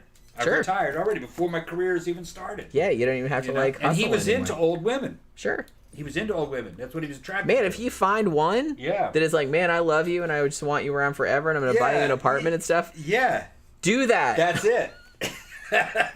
Do that. That's the gigolo retirement Much plan. Easier. Yeah. Than having to like, keep having to like look for new ones and hustle then for new ones. Fucking that movie morphs into a situation where he's a failure as a gigolo. He's out fucking turning tricks for dudes. Yeah. And then the money... But probably he didn't have to do that, but yeah. Maybe he wanted to do that. No, he had to. So the girls weren't interested. Yeah. But like I said, he should have like stayed with that one. He should have stayed with that one. But he wasn't that But then the money that he's making, he's using that to help Ratso, who's fucking sick. Because that was his friend. That was his friend. So and he had like honor. Yeah, he had like honor. It was like a weird story. You know what I mean? Fucking and it's kind of a tragedy. Yeah, very tragic. And fucking Ratso ends up dying in the damn bus. He's taking him to Florida. No, we're going to Florida, man. We're getting out of here. Spoiler alert. It's an old fucking movie. Yeah, a real good movie. Real good movie. It's so sad. It's kind of like that makes me so sad. Just like it's kind of like this weird kind of fucking perverted, bro friend movie. Yeah. And Escape from New York. Is basically what it ends up being. We're like, we just get the fuck out of here, man. They're living in this. We're gonna go to Florida, and it was like this big dream of theirs and stuff. Dream to go and to then Florida, Ratso dies on the bus because they were fucking starving in this fucked up New York fucking Bronx fucking. Which was, like I said, so sad. Roach infested fucking We got a super chat from Jeffy Art. What's up, Jeffy? Digging the white boots, Jenny. Goth with a go-go twist. That's kind of like what I was feeling. Yeah. Kind of what I was feeling. Like, I like the whole black and white thing. But see, I have a thing where I'll do color, like, whether it's white or silver or hot pink or blue or whatever. But it's just kind of like, I have to do black and that color. Like, I can't have other colors going on. It's too much. So if I have the white boots on, it's like I can have other white accessories, like this skull top that I have. Yeah. But that's it. I don't want to, like, overdo it. Now everybody's talking about Hoffman. Yeah. Hoffman was a really good American actor. But, you know, you got to say, man, the British had him beat. There's some British guys that are just so fucking tight, and you don't even know their names. Well, the thing that I always thought was cool about British, you know, the whole British acting scene. Yeah. British movies, stuff like that. Because I'm real into, man, I love all those, like, old kitchen sink British movies. Like, I love Mike Leigh. I love Ken Loach. I love all that kind of stuff. So it's just kind of like, they are much more interested in portraying reality. So a lot of their actors just look like regular ass people. Yeah. Which I think is great actors, man. Right. Which I think is great. They can go, yeah. Also, they love true crime as much as I do. Like, I think that they do more, like, mystery true crime kind of series than Americans do, which is saying something. But yeah, so I always really liked that they were more into, we just want actors that are good actors. It doesn't matter what they look like if they're super hot. We just want them to look like regular ass people because we're talking about regular ass people. Yeah, and then the dudes. Whereas in Hollywood, we're like, oh, we're gonna have like a nuclear physicist, but they have to look like a super hot 21-year-old woman. Which, come on. Yeah. How often does that happen? American theater, American film is not British theater at all. American film is sensationalism, entertainment, fantasy, you know, and really, our actors are celebrities first, and then the actors like second or third. Really. Yeah, I kind of feel like, well, and that's why I was always more of a fan of like character actors. Yeah. Than some of those guys actually have to act. Than A-list type of people, because like I said, and you know, I know that you're gonna get on my case for shitting on Tom Cruise again, but I'm shitting on Tom Cruise again because it's like, look, go ahead. I'll retaliate later. Well, I know you will. Because fucking Tom Cruise is great in his way. Go ahead. In his way, but he always plays Tom Cruise. Yeah, he's Tom Cruise. But I'm just using him as shorthand for like talking about the kind of thing that I'm talking about. Whereas like if you were an A-list, and he's old now, so I don't even know who the A-list people are nowadays. But I'm not sure they actually exist. They do, but it's like I don't really like. I kind of know their names, but I don't really know who they are. So it's just kind of like when you get these people that are like super hot, super ripped, super whatever, and it's like they put them in all these movies in roles that probably in real life that person wouldn't look like that.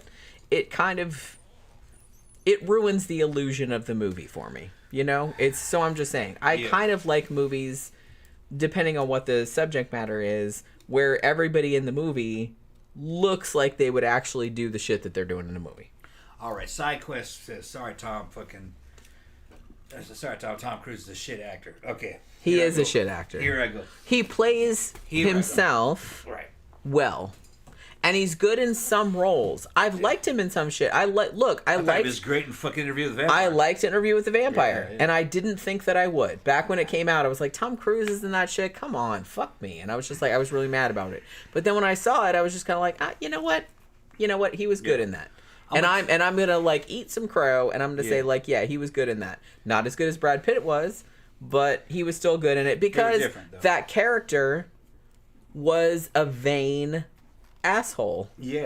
And if you want somebody to play a vain, cocky asshole, Tom Cruise, then that's the dude that you call. Yeah. Okay. He's good at that.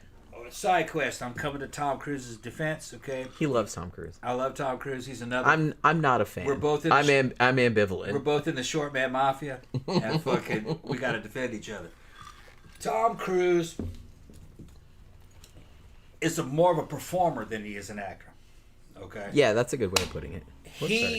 When he's in a movie, people are going to see Tom Cruise as This is Tom a Cruise Tom Cruise in Tom movie. Cruise movie as Tom Cruise. As Tom Cruise. Starring Tom Cruise. Okay. So he's a star. He's a movie star. He doesn't disappear into roles. No. Yeah, so he's not an actor. That's his thing. Right. And the reason why I say he's strong is because that motherfucker ain't acting. He can fly aircraft.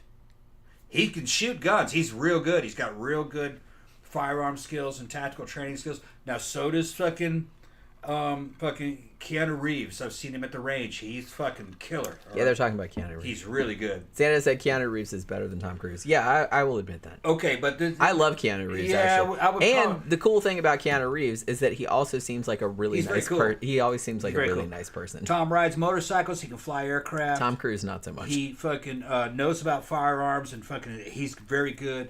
He's an intelligent guy. He comes from nothing, really. Kind of self-made. Scientology, his Scientology experience, I think, was unique to Tom. I think they trained him because couldn't go to the service. How's he going to go to the service? He can't go to the service. So his substitute for going into the service is being, I guess, hanging out with the Sea Org and getting fucking cult training. Which I think they gave him good training. But he wasn't a normal Scientologist. The thing about it is that's kind of ironic to me because Tom Cruise always seemed to me as someone that was wanting to be the real thing. Yeah. And he was... I think he did, yeah. Had kind of insecurities about not being the real thing. Yeah, I think But it's like when he got into Scientology, I'm like, that is also not the real thing. That is also fake. Yeah. So...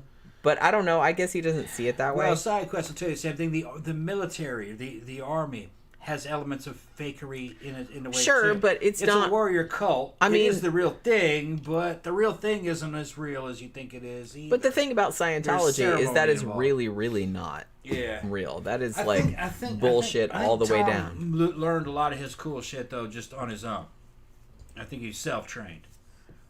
He evidently can fly aircraft. He can fly airplane, helicopters, and I respect that. I respect that he actually does.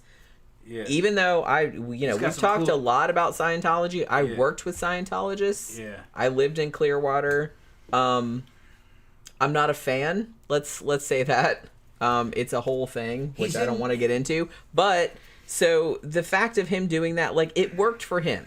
Yeah. But the thing about it is that Scientology doesn't work for everybody like it worked for Tom Cruise because he's super famous. He got special treatment. Right. It's not the same. No. And Scientology claims to give you basically psychic abilities. And no, that will not give you psychic. What they're talking about is senior training method. That's exactly the opposite of what you need to fucking develop psychic abilities. Psychic abilities are very free-flowing, very more about feelings, transcendental meditation. Well, like you said, it's more about letting go of things, not than trying to control things. Yeah, no. So you have to learn to not control things. Imposing will foils it. Sure. Because that's just too base. It's too negative. It's more etheric than that. It's allowing outside forces. It's best if you feel it's an outside force. If you think it's something from the inside, you'll foil it. It's almost kind of like arrogancy foils it. Yeah. Which meant you'd think I'd foil the motherfuckers as arrogant as I am, but... Yeah, you are very arrogant. Yeah, but I have a lot of other... There's a lot of fucking... But see, that's why me and you work together. Yeah. Because I am not arrogant at all. Yeah. Like, I'm probably, the opposite. I'm very, self-deprecating. I'm very, kind of... My arrogance is really kind of fucking more of a ploy to keep me motivated. Well, and I think that... Yeah. The thing about it is that when I first met you, I think that you recognized that I recognized that about you. She's ex-Army. She knows exactly what I'm talking about. Because I was like, you came across as like super arrogant and super cocky and stuff, but I immediately was like, well, he's not really like that. Like that's just like a front. I'm firing myself up because I saw what you were really like. Yeah. I saw what you were really like. You got to keep yourself positive. Right. Yeah. So it's like, that's why it didn't bother me that much. Because it's an act, and you said that many times. Yeah. That it's kind of like a front. You have to fire yourself up. I mean, you're kind of like that in real life. Yeah. When I actually do it. Yeah. But I'm firing myself up to do something that might be fucking death-defying. Right. You know. Tammy says Tom would let Tom Cruise peg him. Would you? No. I don't know if I would pay to. I wouldn't pay to watch that.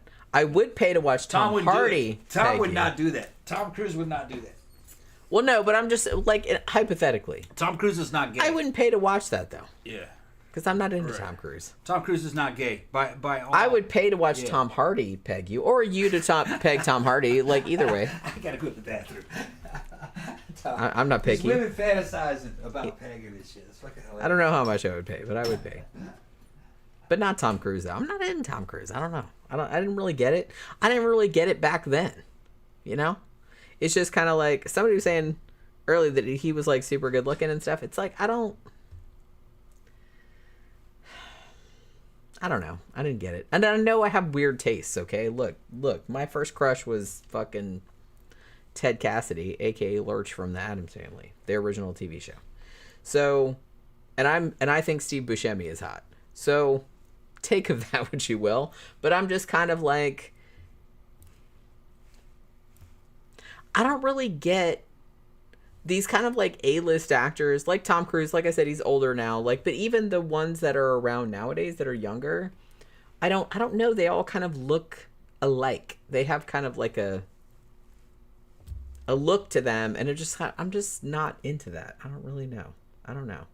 I like interesting looking people. You know? If you're just kind of good looking and you just have the blonde hair and the chiseled jaw and everything like that, great. But it's just kind of like, I don't know. You look like all the other ones. I can't tell one from the other. So it's just kind of, that's not interesting to me. It's not interesting. So it's just kind of like, that's why, I don't know. Like one of the things, I never really liked Tom Cruise from the beginning. And I think maybe partially it was the Scientology thing, because I knew about that like pretty early and I was just like, man, that's some fucked up shit. But also because I don't like that cockiness, and I don't like that, just that smarmy, like the way that he comes off seemed very smarmy to me. And it's just kind of like, so that was very off-putting. So I think that's why I was never really into it. I didn't really like I saw all the movies that he was in back in the old days, like Risky Business and all that. And I was just like, I don't know. I don't get it. I don't get the hype, you know? He can act when he's given a good role. I will give him that. I thought he was great in The Collateral as that assassin. Yeah, and somebody said when he plays a bad guy or a cocky asshole, he's fantastic. Yeah. But I think that's because that's what he's probably like in real life. So he's not really acting. Kind of the same with Arnold Schwarzenegger. Yeah, same. He's better as a villain. He is, actually. Yeah, there's one he did. He's not hot either. He's not a sexy guy, really. No. Although some women I've heard say that they thought he was sexy in Conan. Nah.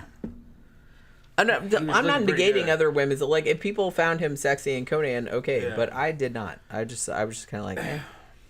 He seemed like a slab. What's funny about Arnold is that Arnold kind of knew that on screen he didn't really kind of have sexual chemistry. He did have that much self-awareness. Yeah. Yeah, he knew that. But the thing is, though, is that if you hear interviews with people that knew him personally, women loved him in real life. Maybe he had his some ex-girlfriend charisma. said that he was just fucking addictive. That as soon as you were around him, you couldn't keep away from him. He's not like he is in the movies. He's a real clown. He's constantly joking, and he's real funny. And he's kind of stuck up, and women tended to like that. I don't like stuck up. He was kind of stuck. Well, he was stuck up to other guys, not so much around women. He was stuck up around other guys and other bodybuilders. He didn't like other bodybuilders. He saw them as competition. He'd be stuck up. Yeah, and he would kind of tease people that fucking weren't bodybuilders. One of the stories that fucking Colbert, what was his name? I think his name was Leroy Colbert. I think his name was. And they came up together in the gyms. He was like one of the big black bodybuilders. I think he was the first black bodybuilder to be on one of those muscle mags, on the cover of the muscle mags. And I think his name is Leroy Colbert, I think his name was. And he said that people would ask Arnold, they'd be down there eating pie at Polly's Pies in California. What kind of pie? He didn't say. So they'd be cheating before the show, and before the competition, they'd be eating pie, because the show was the next day, so they'd eat all these carbs and shit. And somebody would go, "How'd you get so big?" They'd say that to fucking. They'd ask fucking Arnold, "How'd you?" And he goes, "What you do is, when you do dishes, you have the dishwater. Take a little bit of a rag, just the end of it, and put it inside the dishwasher, and just squeeze a couple drops out in a glass of water and drink it every day. You'll get fucking huge." Nice. And he would tell people that kind of stuff. That was the story he told. And the dude bought it. That dude was a very stupid dude. Yeah. Dishwater. A little bit of dishwater. That's, yeah. Duh. He was like, really? Yeah. No. But that's the kind of guy that Arnold will fuck with you. So he liked idiots? Yeah, he would just fuck with people. Well, what's he gonna say? Take a whole bunch of fucking testosterone, a whole bunch of fucking Primobolan. And well, that's what I would have said, because that was true. Fucking work out, eat a bunch of stuff. I'm not about the life of like telling people some bullshit. Yeah. Just because people are dumb enough to believe it. Yeah. Like that's how I got super jacked or whatever. Yeah. I just drank some dishwater. Just a drop of dishwater in a glass of fresh water. Obviously. Yeah. But some people are like dumb. You know what I mean? You gotta fucking, that's not their fault. Back in the 70s and even in the 80s and even up to today. Jesus Christ. Those guys would not admit to steroid use. It was really not acceptable. Wasn't acceptable. Until recently. I feel like the 2000s. Yeah. I feel like even into the 80s and oh no, this is all. I just worked out at the gym and I totally looked. Yeah, no. And the reason why they did that is because if you told people, well, I would take anabolic steroids as one thing, they would go, oh, okay, because you just take steroids to get big. Because the average person is 100 IQ. They're not real analytical. They think if you just take anabolic steroids, you'll get huge. No, you won't. Nothing will happen. You got to eat a lot and you got to work out a lot. You'll work out more on those things too, because you get real fucking strong and real energetic, and you'll grow. You'll get pretty fucking big. If you just take steroids alone, nothing will happen. So it's a whole training program that you need. So they wouldn't say anything about it because it would diminish the work that they put into it. You know what I mean? People would think, oh, well, anybody could do it. No, you couldn't. Right. Well, no, you can't. You could. Yeah. Like, you can't just do that and look like that. Right, that's not... You have to do that and also work out. And there has to be a whole bunch of genetics and involved. There's a whole bit... Yeah, and not everybody can look like that. Right. You take the average motherfucker and you could give him twice the amount of steroids and food that Arnold had, and he wouldn't get that big. I'm just saying that telling your average Joe Blow that it's like, oh, well, all you have to do is like work out and you'll look like that. No, that's not going to happen. No, that's not going to happen. No. That's not going to happen. You're not going to look like... Your body is... The people that are like competing. You're not going to look like that. Even a young man. Unless you have super good genetics. Even superior genetics. Which a lot of people don't. Yeah, even superior genetics, you'll never get as big as Arnold. Well, like I said, I kind of feel like... And Arnold wasn't that big. Lou was even bigger. He was, yeah. Yeah, there was a lot of those guys. Well, and the thing about it, here's the thing. And I kind of feel like a lot of people, not so much nowadays, but it's just like back in the old days, like people would look at celebrities, for example. Yeah. And they'd be like, I should be able to look like that. But the thing about it is that those people have, one, all the money. They have trainers. They have dietitians. Yeah. They have people who give them all kind of like off, maybe not entirely legal stuff. Black market stuff. They also have a lot of plastic surgery. Yeah. Which they don't really talk about. So it's just kind of like, hey, I can look like that. Well, most people cannot. Yeah. Some people can. Like, some people just are very lucky and they can just look like that naturally, but most people cannot. Yeah. There's a lot of work involved in looking like that. And it's not just working out and food, it's surgery. Yeah. Like, a lot of them have had surgery and stuff like that. So don't Especially feel... the women. Well, yeah, that's what I mean. So don't feel too bad, if he's like, well, I don't look like whoever the fucking big actress is or whatever, because it's like, well, most actors are on gear if they look good. And the thing about it too is if you see pictures of them, those pictures are also have been modified too. So, especially if it's on kind of like, so don't worry too much about it. Like, they don't really look like that either. Yeah. Like, if you see them when they wake up in the morning, like that, I assure you, they do not look like that. But the thing with those pro bodybuilders, you're seeing the best case scenario. You're seeing guys with fantastic genetics, really good training and diet, and access to really good anabolic steroids and hormones. And they started at the right time. They were young when they started. Now they might pay for it because what they're doing a lot of times amounts to abuse. They're taking a lot more than they probably should have. Although the technology has changed over the years. It's kind of safer than it was because there's more knowledge. It's still, to get as big as those dudes is dangerous because you're overweight. The human heart was not built to fucking power a body that size. There's a lot of blood pressure involved. 300 pounds of pure muscle is harder on the heart than 300 pounds of fat. Yep. A lot harder. It's twice. And it just blows your fucking heart valves out over time. As long as you keep yourself fucking 220 pounds, 200 pounds, yeah, you'll be all right. Just don't get fucking huge. You get really big. And really, like a guy my age, I'll never get that big because there's not enough time left. You have to start fucking in your teenage years. And you have to have the genetics for it. But that's not what I was looking for. I was just trying to keep weight off and to have good physique. But no, the guys that are enhanced, a normal human male, even at 18, does not produce enough testosterone to maintain that amount of muscle. You got to supplement it. You're injecting testosterone because you fucking weigh twice. You have twice the amount of body, 3 times the amount. It doesn't really matter. Like, if you weigh a lot, whether it's fat or muscle, your heart has to pump blood through all of that shit. Yeah, and all those little capillaries and blood vessels. Keep that in mind. Yeah, keep that in mind. That's all I'm saying. In general, depends on your frame size.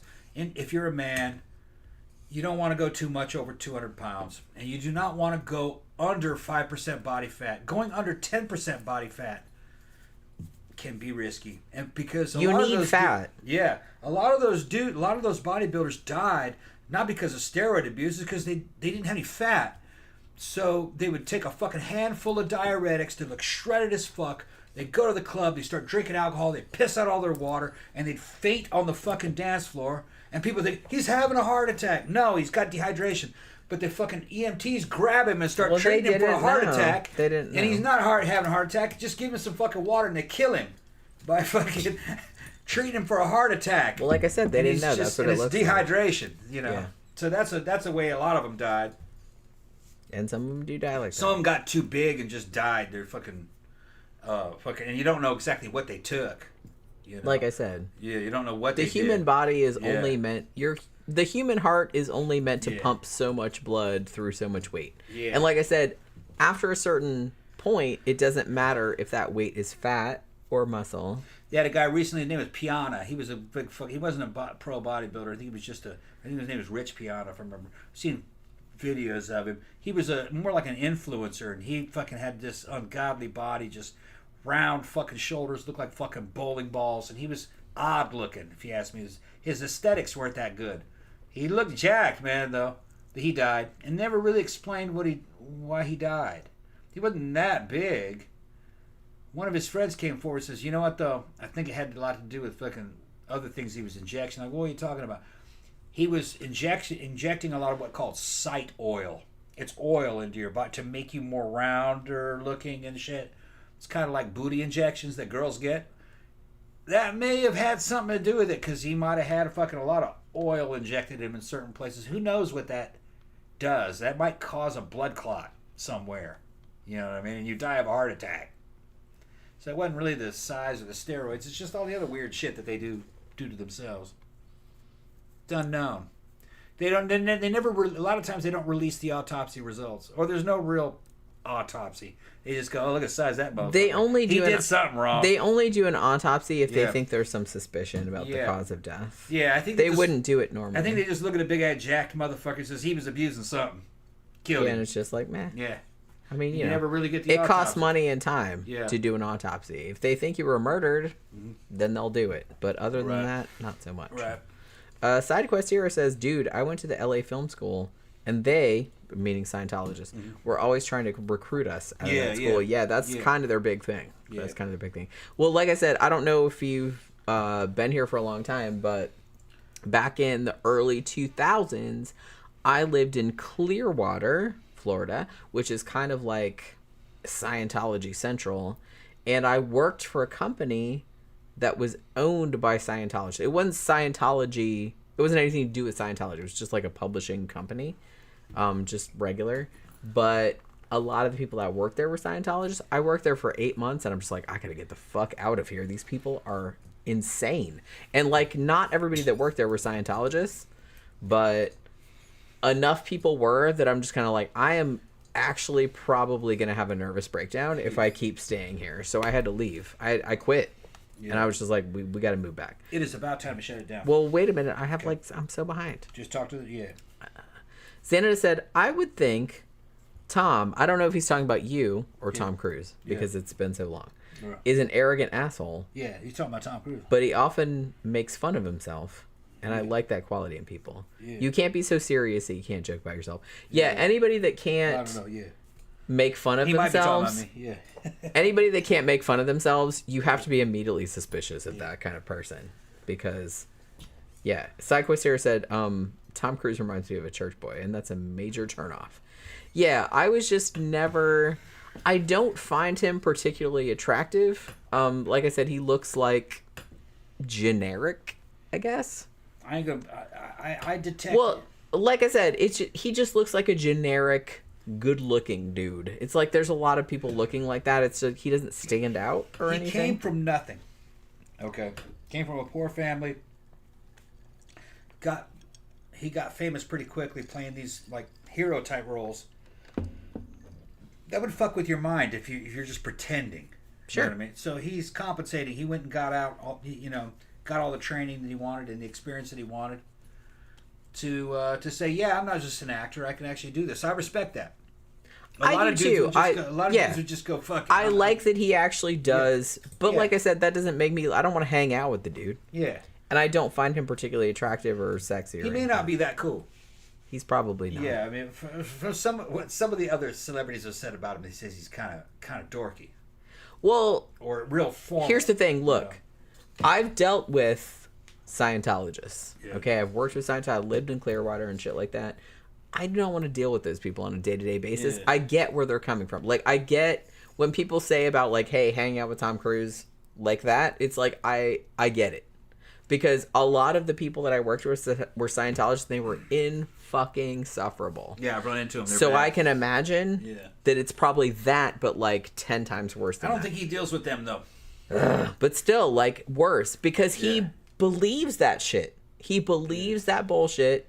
He buys into it 110%, and it is probably really tiresome to be around him. We don't know what he really believes. He just toes the party line. It seems like it, though. Yeah.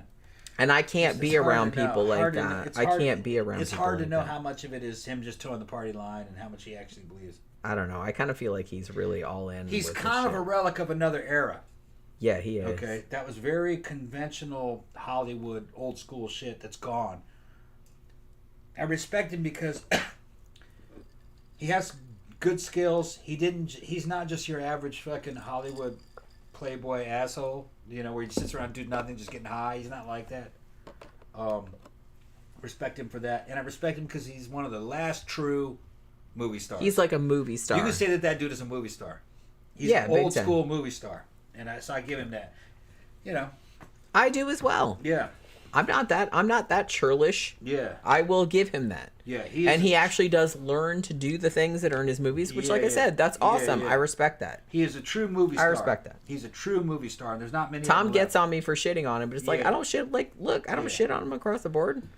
I don't think he's a great actor, but it's like, I respect him for all the shit that he's done. And he's been good in, like, a lot of movies, especially when he plays a bad guy. Movie stars don't have to have acting range. They just are what they are. They're stars. Sure. And that's what people But he's gone above and beyond. And I respect fucking that. delivers at the box office. He delivers at the box office. Fucking Top Gun 2 fucking broke. It made all the money. Made all the fucking money. And it was a pretty okay movie. And I fucking like the Fallout. I didn't love the first one. Yeah, and I like the Mission Impossible series. I think those ones were good, yeah. I think they're good. Fucking as good they're as not James great, Bond. but it's like I said, that's not really my type of movie. Yeah. I don't really like those big tentpole. They're as good as a Bond flick. You know. Yeah. They're good, but it's still like I don't really like movies that are just like spectacle and there's nothing else to them. Yeah. But, you know, they're fun to watch, but I don't, you know, I'm not going to rewatch them, to be honest with you. Zach says Daniel Craig versus Tom Cruise. Daniel every day. I'm going to take Daniel Craig too, but I like Tom Cruise also. But I'm going to take Daniel Craig. I mean, Daniel Craig is 100 times sexier than Tom Cruise. Maybe 1,000 times sexier. You can kind of get a feel of who Daniel Craig is. That there's a dude there. He seems like a person. Tom Cruise is more of a product. Yeah, Tom Cruise. Well, see, that's what, and Xanada said that earlier. Yeah. Tom Cruise is very try-hard. Yeah. He doesn't seem like, and I think that's why I never bought into it, is because he doesn't seem like there's a real person in there. And I kind of got that when I worked with Scientologists and talked to them. I got no sense that there was an actual human. I'm going to disagree. In there. I'm going to disagree. I just never saw it. When he's playing a hero, you got that. When he plays a villain, you can... No. Yeah, and like I said... When he plays a villain, he's actually like... Yeah, okay. That's the only time that he's good. When he's playing a bad guy. Yeah. Or when he's playing a cocky asshole, which is kind of probably, I suspect, like... See Collateral. If you question him, see Collateral. He plays a bad guy in there. Fucking psychopathic assassin who's really good. And he comes across a lot cooler and a lot natural. He doesn't... Yeah. Because, like I said, I suspect that he's playing closer to what he's probably closer to how he is. But see, I like... Well, Daniel Craig, he's been in a lot of different kind of roles. Yeah. And I like that he can play a villain, he can play a hero, but he's nuanced. Mm-hmm. Tom Cruise does not have any nuance. I think it's the casting. It's the movies that he's in.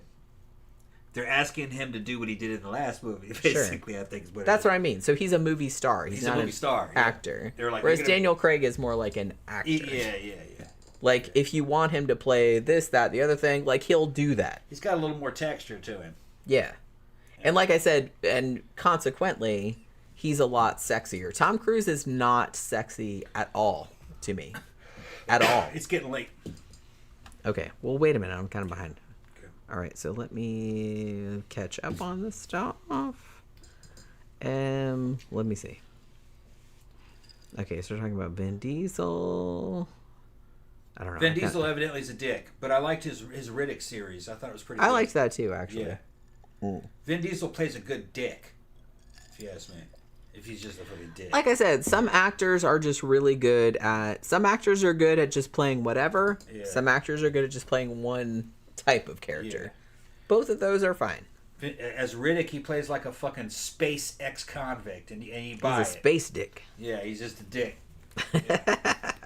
Yeah.